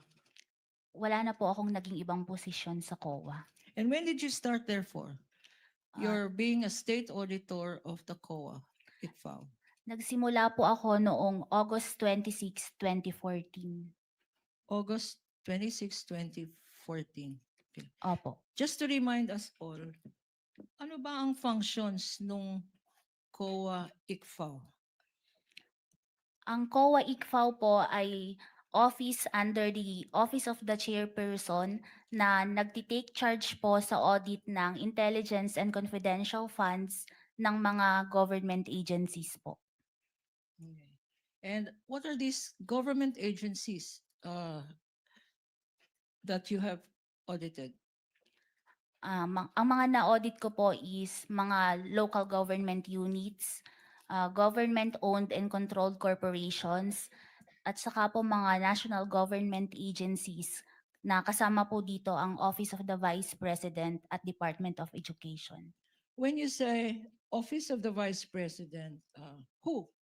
Which Vice President specifically during your term, during your current position from 2014 to the present, which Vice President have you audited in terms of confidential funds? Nung magsimula po ako sa COA, sa ICFAO, ang na-audit ko lang po na liquidation documents ng Office of the Vice President ay kay Vice President Sara Duterte. Bakit siya lang, Madam Witness? Dahil nga po from 2014 hanggang sa ngayon po, yung naisubmit po sa amin na liquidation documents is sa confidential fund po ni VP Sara. Mga sinubmit sa inyo. Apo. You also mentioned na nag-audit ka sa Office of the DepEd, Department of Education. Sino-sino mga secretaries ng DepEd ang na-audit mo para sa confidential funds? Sa DepEd naman po, ang na-audit ko lang po na liquidation documents na nasubmit sa office namin is liquidation documents sa confidential fund ni Vice President Sara Duterte noong siya ay Secretary of Education. Okay, bakit? Bakit si Secretary of DepEd Sara Duterte lang? Dahil po from 2014 to present, siya lang po yung Secretary of Education na may confidential fund. Let's go now to your current function as State Auditor of the COA ICFAO. And you started when, Madam Witness? Kailan ka nag-umpisa dito? August 26, 2014 po. Malalam ba? Sino ang sinundan mo sa position na ito? Pwede pong pakiulit yung tanong? You started with this office in August. Opo, tama po. And when you started in August, were there any liquidation documents of the Office of the Vice President and the DepEd in that office? Yes po, meron po. And did you evaluate them? Nung umalis po si Mr. Wamil, ako na po ang nagpatuloy ng audit ng mga liquidation documents po ng Office of the Vice President at Department of Education po. Okay. And pag sinabi mong audit, anong klaseng audit ang ginawa mo or ang ginagawa ng office mo? Ang audit po na ginagawa ng aming opisina ay post-audit po. Tell us again, what is a post-audit? Sa post-audit po na ito, natapos na po yung transaksyon at paggastos ng pondo. Doon na po kami mag-audit. Pag natapos na po ang transaksyon at paggastos ng pondo. Natapos na yung transaction, nagastos na yung pera, ino-audit nyo. Anong ino-audit nyo? Ang ino-audit po namin is yung utilization ng confidential and intelligence fund. Okay. Ngayon, what were these documents that Mr. Wamil left and which you took over with? Bale po, iniwan po niya sa akin ang mga documents ng OBP for the periods December 21 to 31, 2022. Kasama na rin po ang first to third quarters ng 2023. And for the DepEd po, iniwan din po niya sa akin ang mga documents for the first, second, and third quarters of 2023. Showing to you, Madam Witness, a tabulation. Merong ginawang tabulation si Mr. Wamil at ito po ay minarkahan natin to cover exhibits P-1-8-1 up to P-1-8-848 covering 845 acknowledgement receipts for the period December 21 to 31, 2022, if shown to you, this tabulation and the supporting acknowledgement receipts. Please identify the same. Opo.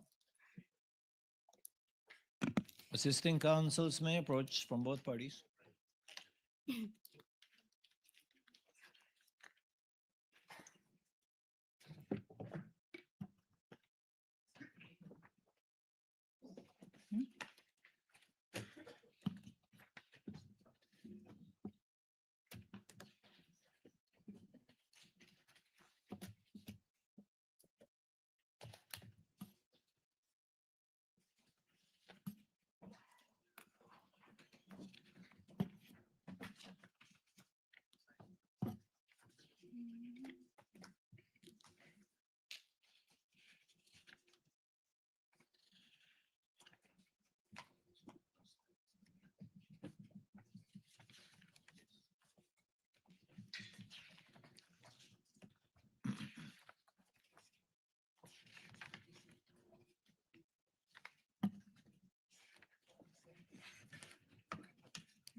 Your Honor, we manifest for the record that this witness, Your Honor, is going over, perusing all of these documents, 845 acknowledgement receipts. Counsel, I thought the witness will simply peruse the table or summary of Mr. Wamil. Yes, Your Honor, these are the documents. These are the ARs mentioned in the tabulation, which she also is looking at, Your Honor. Okay, so not just the summary and table prepared by Mr. Wamil, also some samples of the ARs covering the 845 ARs. She is looking currently at all of these 845 documents, Your Honor. Because, Your Honor, again, counsel for the respondent did not stipulate on these documents.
Your Honor, please, for efficient use of time, Your Honor, these ARs are just being shown to the witness, Your Honor, for identification, but counsel for the respondents may certainly go over them one by one after this trial this afternoon, Your Honor.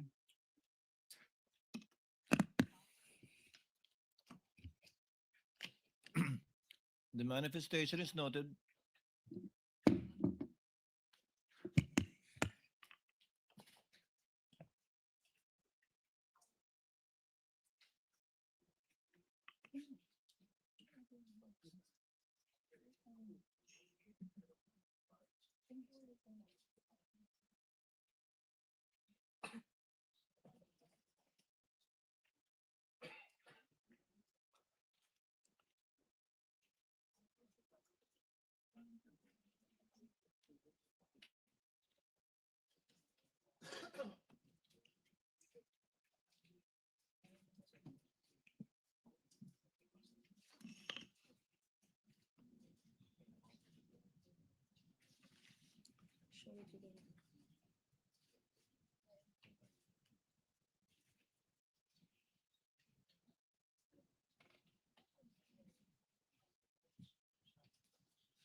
Suspension is stipulated.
With the permission of the council for the parties, while the witness is perusing the acknowledgement receipts for the period covering December 21 to December 31, 2022, Chair would like to make some some administrative orders to save on the court's time. On the subpoena documents which were submitted to the clerk of court on July 30, 2026, and on those that will be submitted on August 13, pursuant to the request for extension by the two aforementioned banks, namely BDO Unibank and Security Bank. We note that the clerk of court performed merely the mechanical act of receiving the submissions from the subpoenaed institutions, while the subject banks and institutions represented that the documents contained in the USB given to the court are the exact mirror of the hard copies they submitted, which are in turn accurately reflected in their respective document indices. The court has had no opportunity to confirm the same. Therefore, the presiding officer orders the clerk of court to compare the digital and printed copies of the submissions, both as of now and those that will be submitted, and to check them against the list provided for by the banks to make sure that the USBs indeed contain the hard copy submitted before the court and Toto turns it over to the parties in due course. So ordered. Hailin, kamusta ka na? Malapit ka na o hindi pa?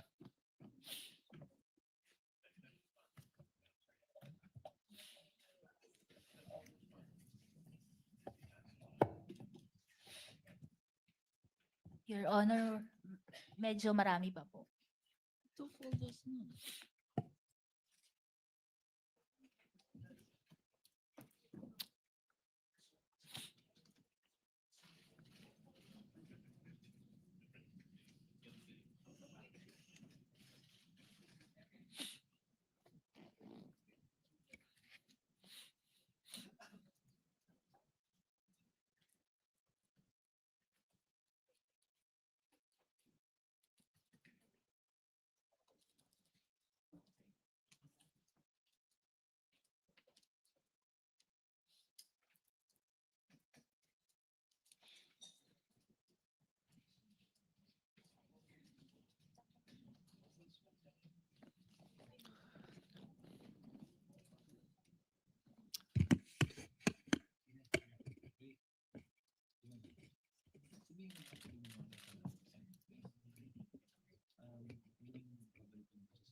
With the permission of the council, for the panel of prosecutors as well as the council for the respondent, we will be adjourning in a few minutes for our afternoon session. So to be able to move on somewhat, the court directs that Hailene go over these documents after today's trial so that when she continues her testimony on Monday, that she can already testify as to those documents, if indeed those are the same documents that she reviewed, perused, and were turned over to her by Attorney Wamil. In the meantime, counsel, perhaps you can proceed with the table of or the summary prepared by either with Mr. Wamil or the witness before we call for adjournment. At least napakinggan natin si Ms. Hailene. Your Honor, just a quick manifestation, Your Honor. Yes, counsel for respondent. Yes, Your Honor. We noted that the list of accounts, which was supposed to be prepared by Mr. Wamil, with the caption OVP, open parenthesis, December 21 to 31, 2022, close parenthesis, was unsigned and it was undated. Second, the witness is merely flipping the pages without comparing the ARs with the list, Your Honor, to check whether the ARs are the same with what was listed by Mr. Wamil, Your Honor. And the third one is that we note that the folders containing the ARs were not marked as exhibits of the prosecution, Your Honor. For the record, Your Honor. Duly noted. However, the witness may testify as to the summary and or table if she's aware of it and if indeed it was part of the documents turned over to her by Mr. Wamil. Counsel for the panel of prosecutors. Your Honor, we are tempted to make a counter manifestation, Your Honor.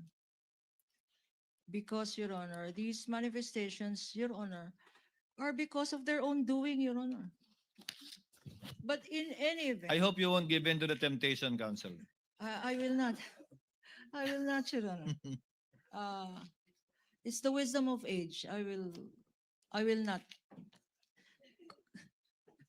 Let's get something out Yes, of Your Ms. Honor. Hailene. In fact, Your Honor, may I continue? May we continue to aid this honorable presiding officer that during the interregnum from today's proceedings until Monday, there will be other tabulations, Your Honor, and there will be other acknowledgement receipts.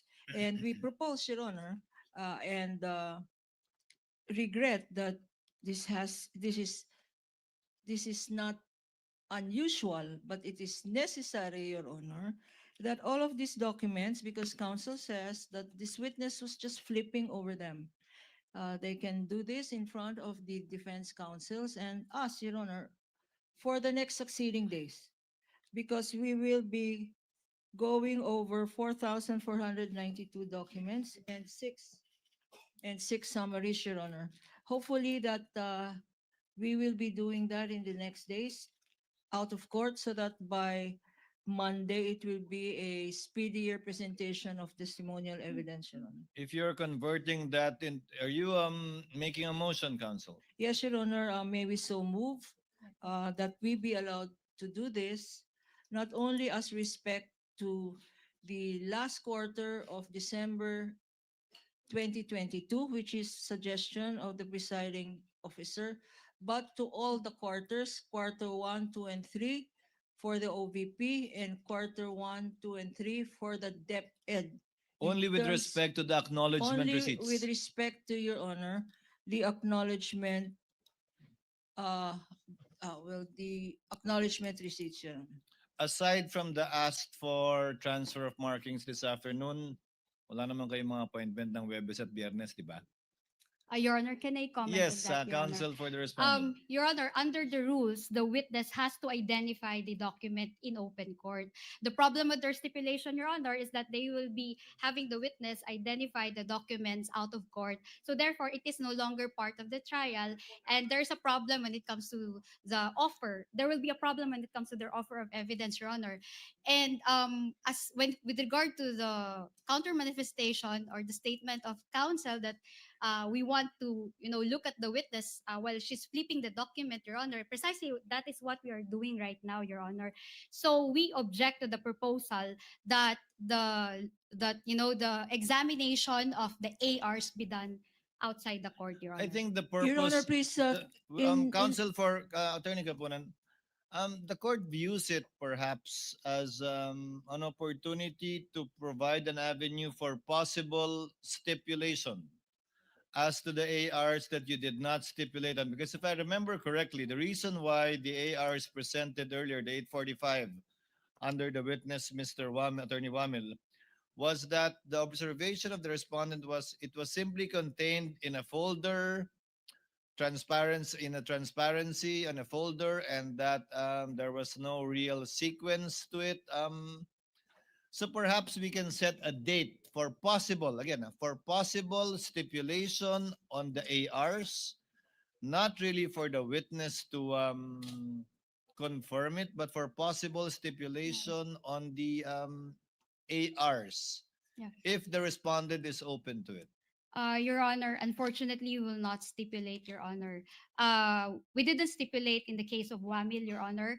The same position is maintained, Your Honor, in the case of this witness, Your Honor, because after the ARs have been submitted to the Commission of Audit, Your Honor, the OVP and the DepEd no longer had control over these ARs. So therefore, we do not know what were the receipts that were provided by the COA and how many receipts were given by the COA to the prosecution, Your Honor. And second, these are not common exhibits because we did not mark those documents or ARs as our own. We didn't adopt them as our own evidence, Your Honor.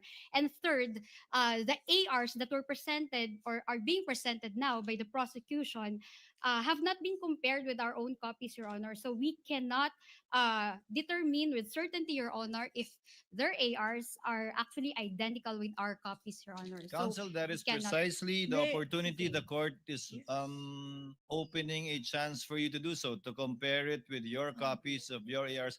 Again, if you so desire, I mean, this is only for the purpose Your of Honor, please, if I may, expediting. Your Honor. Counsel for respondent will please respond first before to the query of the presiding officer before I recognize Attorney Kapunan. Yes, Attorney Christine, so you do not want to take the opportunity to compare your copies of the ARs with their copies of the ARs as submitted to COA or as allegedly submitted to COA? Your Honor, upon discussion with the team, Your Honor, unfortunately, we cannot do that. Noted. Attorney Kapunan, what is your pleasure? With due indulgence, Your Honor, now I will give in to my temptation. First, Your Honor, what is happening now could have been prevented had we done this exercise during the pretrial. When the clerk of court asked for stipulation on documents, these included stipulations on the acknowledgement receipts. That was the opportune time for the defense counsel to have examined page by page, receipt by receipt, the faithful reproduction of the COA AR copies with their own copy, Your Honor. They passed upon this opportunity.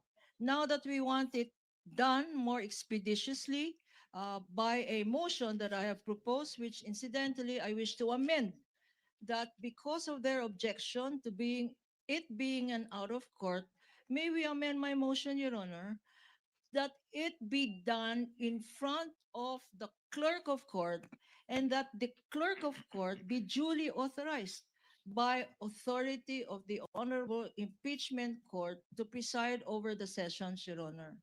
The same way as clerks of court, designated officers can mediate between the parties as to a possible amicable settlement or stipulation. And this will be, Your Honor, and I'm sorry, I'm seeing Please them continue, Counsel. nodding in acceptance of the motion. Unfortunately, I think quite the opposite, Counsel, because he's not looking forward to the workload. Your But please Honor, proceed. please. And so, if that is done, Your Honor, then we will be making more efficient use of the time of this honorable court. The marking, the identification by this witness, the comparison of both the prosecution markings These and the ARs have defense not been markings. individually marked, counsel? They have been marked, Your Honor. As a Counsel, for matter the of respondent, fact- you said they were not yet marked, the ones being showed to the witness. No, Your Honor. They were marked already, Your Honor, but we also have our own marked copies, Your Honor. They were marked, but you also have. So, meaning, Your Honor, we have separate documents or ARs that were marked, Your Honor. That is precisely my point, Your Honor, counsel. please. That is precisely my point, counsel. Before the clerk of court, this is like an extended or additional pre-trial. Perhaps this can be done before the clerk of court. Yes, You Your need Honor. not stipulate to all, only to those that exactly the same as your copies. It can be 10 out of 845, 844 out of 845. I do not know, really, quite frankly. But we'd rather give you the opportunity than litigate this in open court, piece by piece, similar to the stipulation asked for by the counsel for the panel of prosecutors. In relation to the witness viewing it or looking at it, if it is stipulated, then there is no need for her to actually peruse, go through, or look at it for long periods of time. Only with respect to the questioned ones or those not stipulated to by the counsel for respondent. I think the court is inclined to allow for this one more opportunity to stipulate as to the acknowledgement receipts. Again, there is no it is not mandatory. The court is not forcing the counsel for respondent to stipulate on documents they refuse and don't want to stipulate. But since you have your own copies of ARs, and since the issue pertains to the chain of custody, after you submitted it to the COA, then the court would like to afford you the opportunity to compare it. Again, you need not stipulate on anything.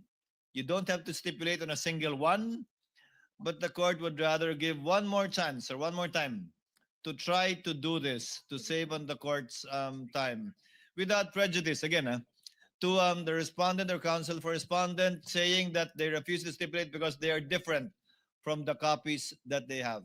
Counsel? Yes, Your Honor.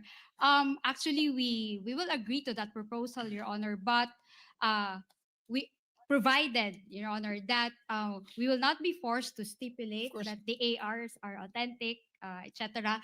And then the date and time, Your Honor, shall be mutually agreed upon by the parties. Of course. Of course, Your Honor. I think Of course, the date and time should be mutually agreed upon between Thursday and Friday. Your Honor, please. You asked for it. Because Your insofar Honor, as please. this witness is concerned, or give me one date on one time slot on Thursday and Friday, which you can agree on after we adjourn. Your Honor, please, if I may add as well. In the marking of these exhibits, Your Honor, before the Honorable Clerk of Court, each acknowledgement receipt had 3 signatures. The signature of the Clerk of Court, the signature of one of the representatives for the prosecution, and the signature of the defense counsel, Your Honor. 3 signatures per document. And now they had signed each of these acknowledgement receipts, Your Honor. That's number 1. Number 2, Your Honor, perhaps to restore a level of trust on the side of the defense, maybe we can even use their own documents. If they do not trust the prosecution's documents or photocopies of the prosecution's documents, then we will use their documents, Your Honor, because we are certain that their documents is the same as our documents. Let's use the defense documents, Your Honor. Then they will not say, we do not trust these documents because it is their own defense documents. Maybe that will solve the problem of this court. We will use your documents, counsel. Will you still question using your own documents? Will you still question the authenticity of your own documents? Of course not, Your Honor. Okay, Of then course not, maybe that counsel, is but a possible solution, Your Honor. Let us use the defense documents instead of the prosecution documents. Para wag na tayong mag-compare. Thursday, Friday, manonood pa ako ng Odyssey. I'm sorry, Counsel. The presiding officer was not yet elected during the pre-trial. Hence, I did not know what went on during the pre-trial. Apparently, the respondent or counsel for respondent has a different purpose and or intention with respect to the ARs from that of the prosecutor. Therefore, that's why they refused a common marking on the same AR. Yes, Your Honor. Is that correct? So No. they have their own set of ARs, and you have your own set of ARs that was marked during pretrial, correct, counsels? That is correct, Your Honor. Now, all that the court is asking is for an opportunity to be had by the parties once more to compare your respective marked ARs to be able to distinguish and find out if indeed they are the same or not, regardless of whatever purpose or theory each party may have with respect to presenting the ARs, given that they are common exhibits. We will not touch into that, counsel for respondents. So your concern with respect to authenticity and purpose will not be touched on. Only insofar as that it is the same AR that you received, it is the same AR that you sent to the COA, that you also have a copy of, that they are presenting. And insofar as ARs that you did not send COA or did not come from you, then you can point that out too, as the case may be or as may be appropriate. Again, without any pressure nor any mandate from the court for you to stipulate on all, just the opportunity to do so. Kindly agree on a date, counsels, on a time rather, between Monday and Thursday. If that is not possible, then we will continue as we have this afternoon. But kindly agree on a date. Court so directs the parties to fix a date and be able to present the same, be present before the clerk of court to compare the ARs they separately marked and to confirm if indeed which ones are the same and which ones are different for whatever purpose it may serve both parties, given that they are commonly marked. So ordered. Hailin, sorry, babalik ka. Wala tayong magagawa. Court will have to wind up at this point because otherwise we will be continuing with this prolonged marking of evidence, which will not only bore the viewing public, but the senator, judges as well, the presiding officer and the Senate President included. So we will have to cut it short at this point in time and discuss already some administrative matters before we adjourn in time for our session. Yes, Attorney Gabunan. Just one more ask, Your Honor. Yes, ma'am. Earlier in the proposal for stipulation, counsel for the defense kindly was kind enough to stipulate on certain documents, Your Honor, except for 10 documents, Your Honor. Since this opportunity is given by this honorable court to compare, and we understand that their reluctance to stipulate on these 10 documents is because of their claim that it does not faithfully represent the originals, Your Honor. May we ask also that these 10 documents be perused during the period given? If only to give it a second chance and a second look, given that not much time was given to the counsel for respondents to view it. They were only given 20 minutes. So yes, the court will allow it to allow the respondents more time to go over it for possible stipulation. Again, no pressure, Attorney Christine. You don't have to if you don't want to. You don't have to if you don't wish to. But the court just wants to give it one more shot to save on the court's time. So ordered. Thank you, Your Honor. Now, before the court makes a ruling on the motion for judicial notice, the court promised to hear and listen to the counsel for respondents, either in writing or orally. I have been informed by the clerk that no responsive pleading was given by the counsel for the respondents. So I guess you will be Your Honor, please. orally arguing the motion If I may, Your Honor, please. beforehand. I guess you will be orally arguing on the motion for judicial notice, counsel. Attorney Christine. We are ready, Your Honor. Your Honor, Again, just to please. hear your side. Yes, Attorney Kabunan. At this juncture, Your Honor, I respectfully turn over to our public prosecutor and head public prosecutor, Chairman Jinky. Yes, thank you, Honorable Luistro. Before I recognize you, Ma'am Hailin, you are excused. Sorry po. You are excused, but you are ordered without need for the issuance of another subpoena to appear once again before this court on August 10 and 11. 10, so in open court, you are directed to appear here once again on August 10. We will be issuing another subpoena should we require your presence again on August 11 onwards. Do you understand, ma'am? Yes po, Your Honor. So magpapakita po kayo sa Lunes uli nang wala ng subpoena. Yes po, Your Honor. Salamat po. You're excused, ma'am, and thank you for your presence and cooperation this afternoon and your patience. Now, this won't be oral arguments. The chair just wanted to hear from the counsel for respondents. So really, this will not be oral arguments between the parties. Yes, what is the position of the counsel for respondent insofar as certain records of the House Good Government Committee and Public Accountability Committees, if I'm not mistaken. Attorney Christine, you'll be arguing? Yes, Your Honor. You may proceed, ma'am, when you're ready. Thank you, Your Honor. The defense would like to oppose the motion for judicial notice on the following grounds. Number one, the judicial notice rule cannot be taken of disputed matters.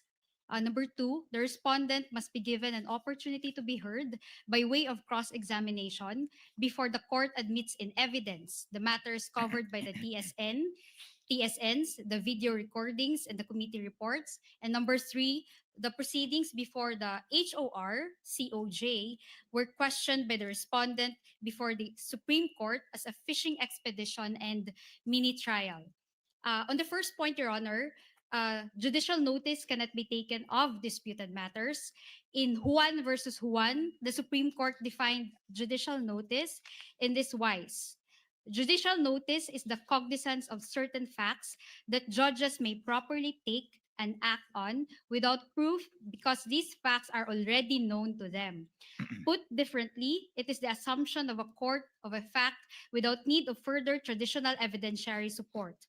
The principle is based on convenience and expediency in securing and introducing evidence on matters which are not ordinarily capable of dispute and are not bona fide disputed. While the CGGPA and HOR COJ hearings were made public, we do not dispute that, Your Honor. The matters discussed within them, which were documented via the TSNs, video recordings, and committee reports, are not facts automatically admissible in this impeachment trial. Rather, they remain assertions that must be proven by evidence. We note, Your Honor, that Article 1 of the Articles of Impeachment alleges the following: that respondent, Vice President Sara Z. Duterte, committed culpable violation of the Constitution, graft and corruption, and betrayed public trust through the systematic misuse, misappropriation, and irregular liquidation of confidential funds amounting to 500 million pesos released to the Office of the Vice President and 112.5 million pesos released to the Department of Education. Clearly, Your Honor, these are not just statement of facts. These are accusations of misuse, misappropriation, and irregular liquidation of confidential funds, which must be proven by the prosecution through presentation of evidence. In fact, Your Honor, if you noticed, The prosecution, in paragraph 1 of its motion for judicial notice, admitted that, I quote, prior to the transmittal of the articles of impeachment to this honorable court, the House of Representatives, through its Committee on Good Government and Public Accountability and its Committee on Justice, conducted official hearings on matters that ultimately formed the factual basis of Article 1. We highlight that, Your Honor, ultimately formed the factual basis of Article 1, which is the misuse and misappropriation of confidential funds. Okay. Article 1 of the Articles of Impeachment as a continuation. These proceedings were officially documented through transcript of stenographic notes or TSNs, official audiovisual recordings, and committee reports. I am just reading, Your Honor, I'm just referring to the motion of the prosecution. Thus, we cannot take the TSNs, the video recordings, and the committee reports as they are, Your Honor, without cross-examining the witnesses of the prosecution. The impeachment court cannot just take the utterances, testimonies, the questions and answers, and the interpellations during the COJ and the CGGPA hearings as factual findings and statements of truth without going through the usual route of evidence presentation. In fact, Your Honor, we are even unsure whether these videos are spliced, edited, or shortened, with due respect, and whether the TSNs are accurate and edited or modified, as portions of the TSNs turned out to be different to our transcribed notes, which leads me, actually, Your Honor, to my second point. That because the matters covered by the pieces of evidence, Your Honor, which the prosecution would like this court to take judicial notice, are exactly the matters that are being heard before this impeachment court, the respondent must be given an opportunity to be heard by way of cross-examination before the court admits in evidence the TSNs, the video recordings, and the committee reports. The requirement of due process is basic. It is the opportunity to be heard before the court. And affording the respondent the opportunity to cross-examine to cross-examine the authenticating witness serves a dual purpose, Your Honor. First, it validates the existence of the video recordings, the TSNs, and the committee report. And second, it verifies their accuracy and completeness. The Constitution explicitly guarantees the respondent's right to ensure that these pieces of evidence have not been altered, edited, or modified to fit the prosecution's narrative of Article 1. Consequently, the respondent is fully entitled to have all the observations, the objections, and cross-examination questions placed on record before the court admits these documents in evidence. It is also a matter of record, Your Honor, that the videos that the prosecution would like this court to take judicial notice were not played during the pre-trial conference, Your Honor. And it is with the understanding between the parties that there shall be subjected to proper authentication and identification during trial, consistent with the rules of court. And third, the respondent has directly challenged the House of Representatives Committee on Justice proceedings before the Supreme Court, Your Honor, characterizing them as a mere fishing expedition and an unauthorized mini trial, Your Honor. Consequently, the respondent declined to participate in these proceedings, maintaining that the HOR-COJ lacks the jurisdiction to conduct these trials.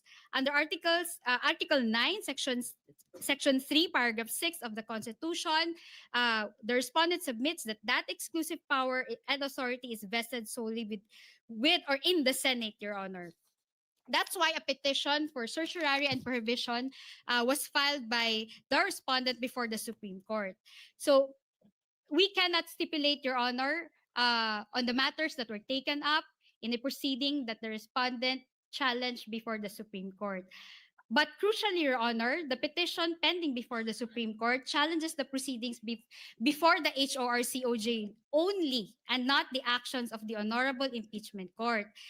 This distinction, however, does not preclude any future legal challenges against actions that this court may take while sitting as an impeachment court. The respondent, Your Honor, was consistent in her position, Your Honor. In fact, in a letter dated March 24, 2026, the respondent through counsel informed the HORCOJ that she cannot attend the mini trial and the fishing expedition being done by the said committee because of the committee's apparent lack of authority under the Constitution. The closing paragraphs of the letter state, and I will read the closing paragraphs for the record. In light of this, while the invitation for the respondent and counsel to participate in the committee's mini trial is well noted, we cannot, however, do so at this point on the ground that the committee and/or the HOR, as well as any of its members, lack jurisdiction to conduct any form of trial or exercise any of its incidents. Absent such jurisdiction, any attempt to proceed in the nature of any form of trial or invoke powers ancillary to it is unconstitutional. Consequently, the respondent puts on record her objection to any requests, motions, or similar efforts aimed at obtaining or fishing for supposed evidence through processes that necessarily presuppose the existence of lawful authority and jurisdiction under the Constitution, which in this case is absent. As timely stated in the appearance and consolidated answer, both made ad cotellam, the respondent does not waive any jurisdictional or other objections she has to these proceedings, nor her right to seek the appropriate legal remedies. Nonetheless, she is prepared to meet the charges against her in proper jurisdiction. And because of that, Your Honor, the court must decline to take judicial notice because the very validity and authority of the House of Representatives COJ proceedings are currently challenged before the Supreme Court. Now, on closing, Your Honor, on its face, actually, the motion may look like a plea for this honorable court to take judicial notice of the purported official legislative acts described by the prosecution. However, Your Honor, if you really examine the motion, Your Honor, in reality, however, the motion is actually akin to a public prosecutor, the House of Representatives, asking the criminal court, here the impeachment court, to take judicial notice of the complaint that was filed before the fiscal, here the HORCOJ, and all matters related thereto, including those that transpired during the preliminary investigation without the need for presenting witnesses in court. That is actually what the prosecution is doing in our view, Your Honor. Dahil ang mga pandinig na ito sa House of Representatives ay siya mismong paksa ng paglilitis ng hukumang ito, at ayon mismo sa prosecution, those hearings became the factual basis for Article 1 of the Articles of Impeachment.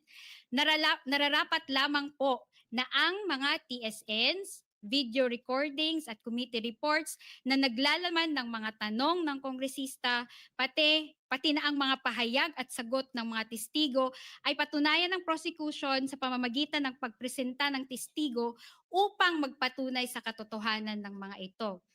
In closing, Your Honor, would like to quote the Supreme Court in Juan versus Juan.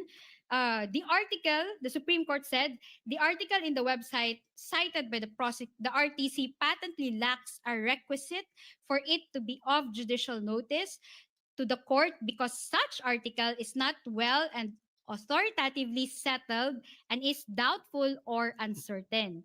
It must be remembered that some articles appearing in the internet or the websites are easily edited and their sources are unverifiable. Thus, sole reliance on those articles is greatly discouraged.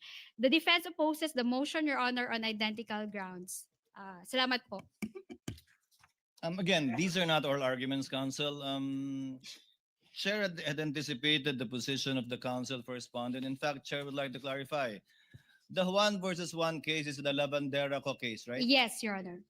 Ito yung Lavandera Co na kumpanya na nireklamo violating copyright standards, hindi ba, na nag-judicial notice yung korte sa isang internet website na may copyright daw yan.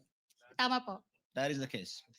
Okay, Chair will now make his ruling. First, with respect to the motion to set the conference for marking objected to by respondents insofar as number 3 is concerned. P4-35 to P4-35B, but did not object to the others. So the request for transfer of markings this afternoon, insofar as the unobjected portions are granted, insofar as the objected portions are concerned, Chair will make a ruling. We will furnish the respondent and the prosecution with a copy, with the written copy of the ruling through the journal of this court. The chair will now resolve the panel of prosecutors' motion to set the conference for the transfer of exhibit markings, particularly on exhibits P-4-35 to P-4-35A and P-4-35B, which refer to the portions of the purported affidavit of Arturo Las Cañas. And after considering the objections of the chair of the respondent, the objection is hereby denied subject to the following guidelines and reasonings. Section 34, Rule 132 of the Rules of Court provide, the court shall consider no evidence which has not been presented or formally offered. The purpose for which the evidence is offered must be specified. Accordingly, the marking, identification, or authentication of a document does not mean that the document has been formally offered or admitted for the purpose it was so stated.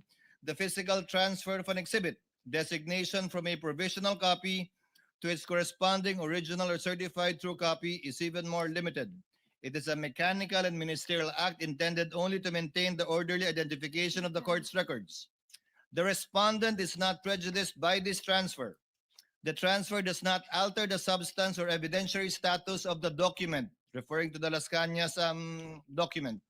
It does not constitute a ruling on the authenticity, admissibility, or evidentiary weight, and it does not enlarge the purpose for which the document was originally marked.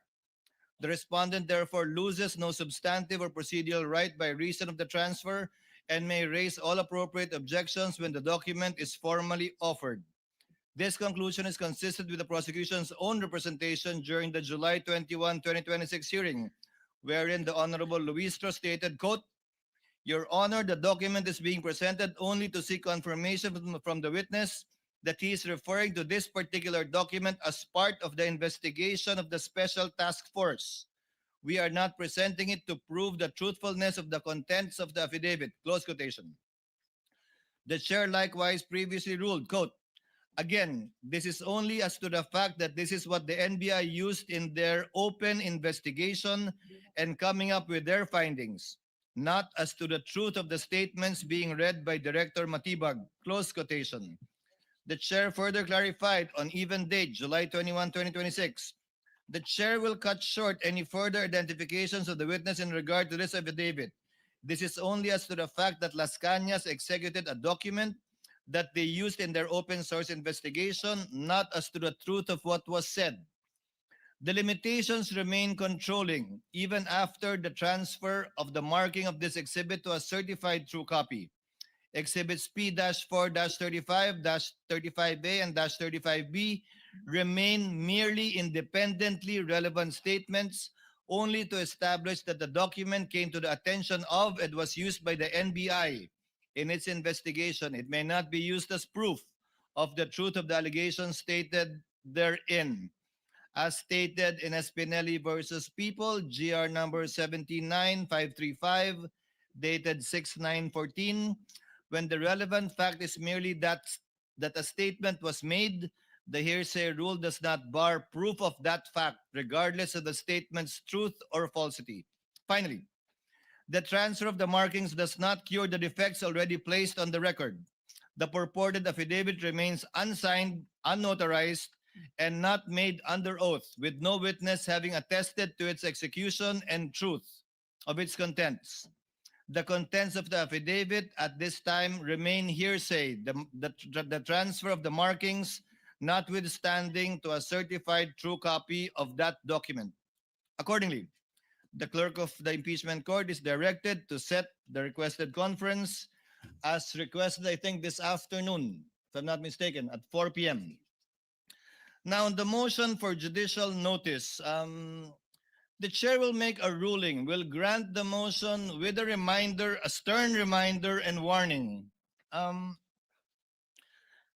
The court acting on the motion for judicial notice dated August 3, seeking judicial notice of the existence and official character of the hearings and the corresponding transcripts, audiovisual recordings, and the committee report identified therein.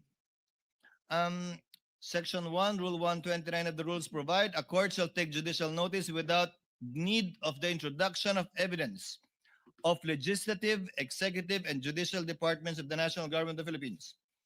As stated in CLT, the case cited by the counsel for the prosecutors, there is such, referring to a Senate committee report. The court took judicial notice of the Senate committee report, but only as to the existence of the committee report and not as to the content and truth of what was stated in the committee report. Therefore, accordingly, the court grants the requested judicial notice to be taken by the court, but solely and exclusively limited to the following facts. Number one, that the legislative hearings were actually held and under the official function of the House of Representatives, Committee on Good Government and Public Accountability, and the Committee on Justice. So to reiterate, just as to the factual existence that the hearings were indeed conducted.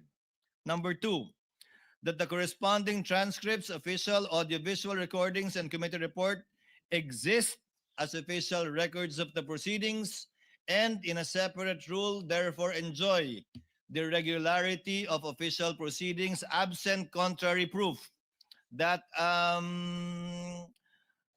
there is either fraud, falsity, or inaccuracy, and therefore which will overcome the presumption of regularity.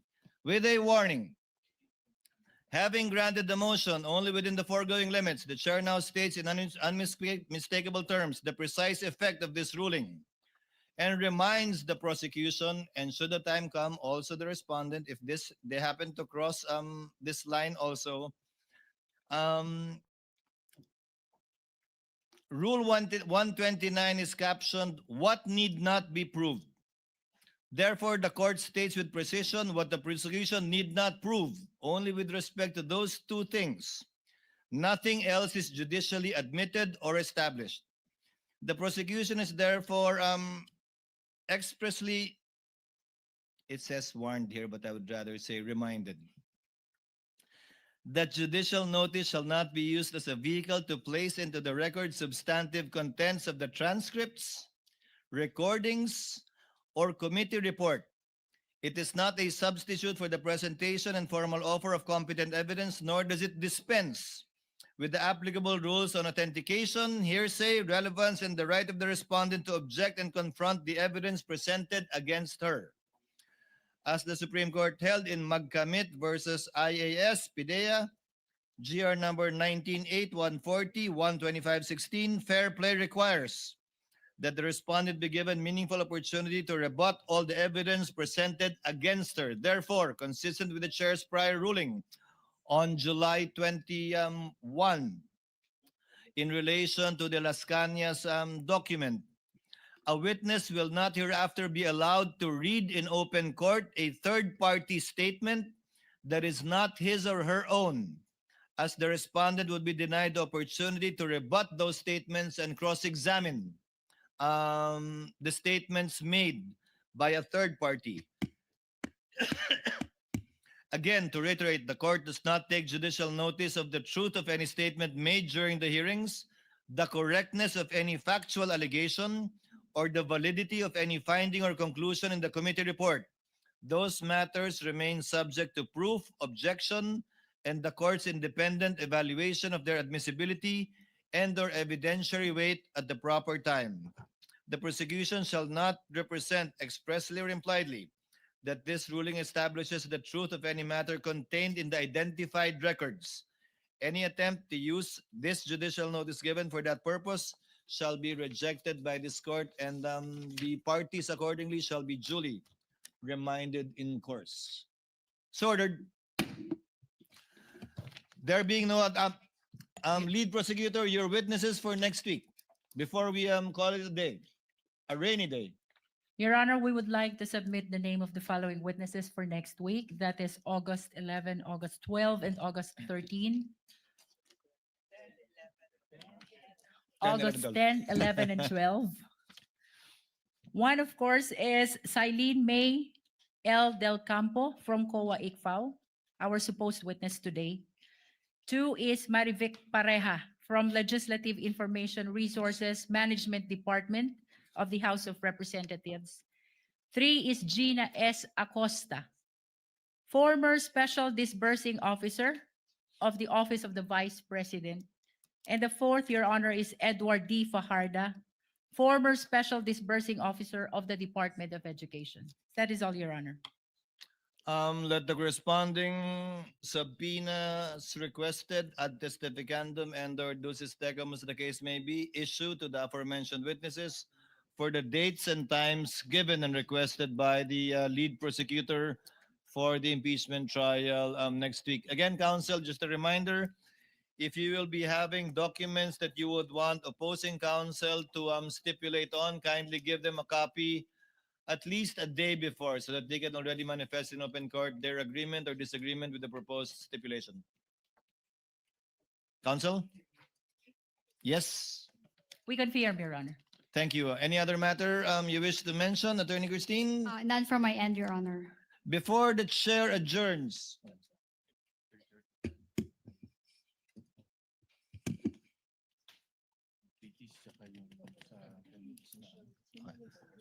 there being no other business to be taken up by the impeachment court at this time, the trial is hereby adjourned until 10 a.m. of Monday, August 10, 2026.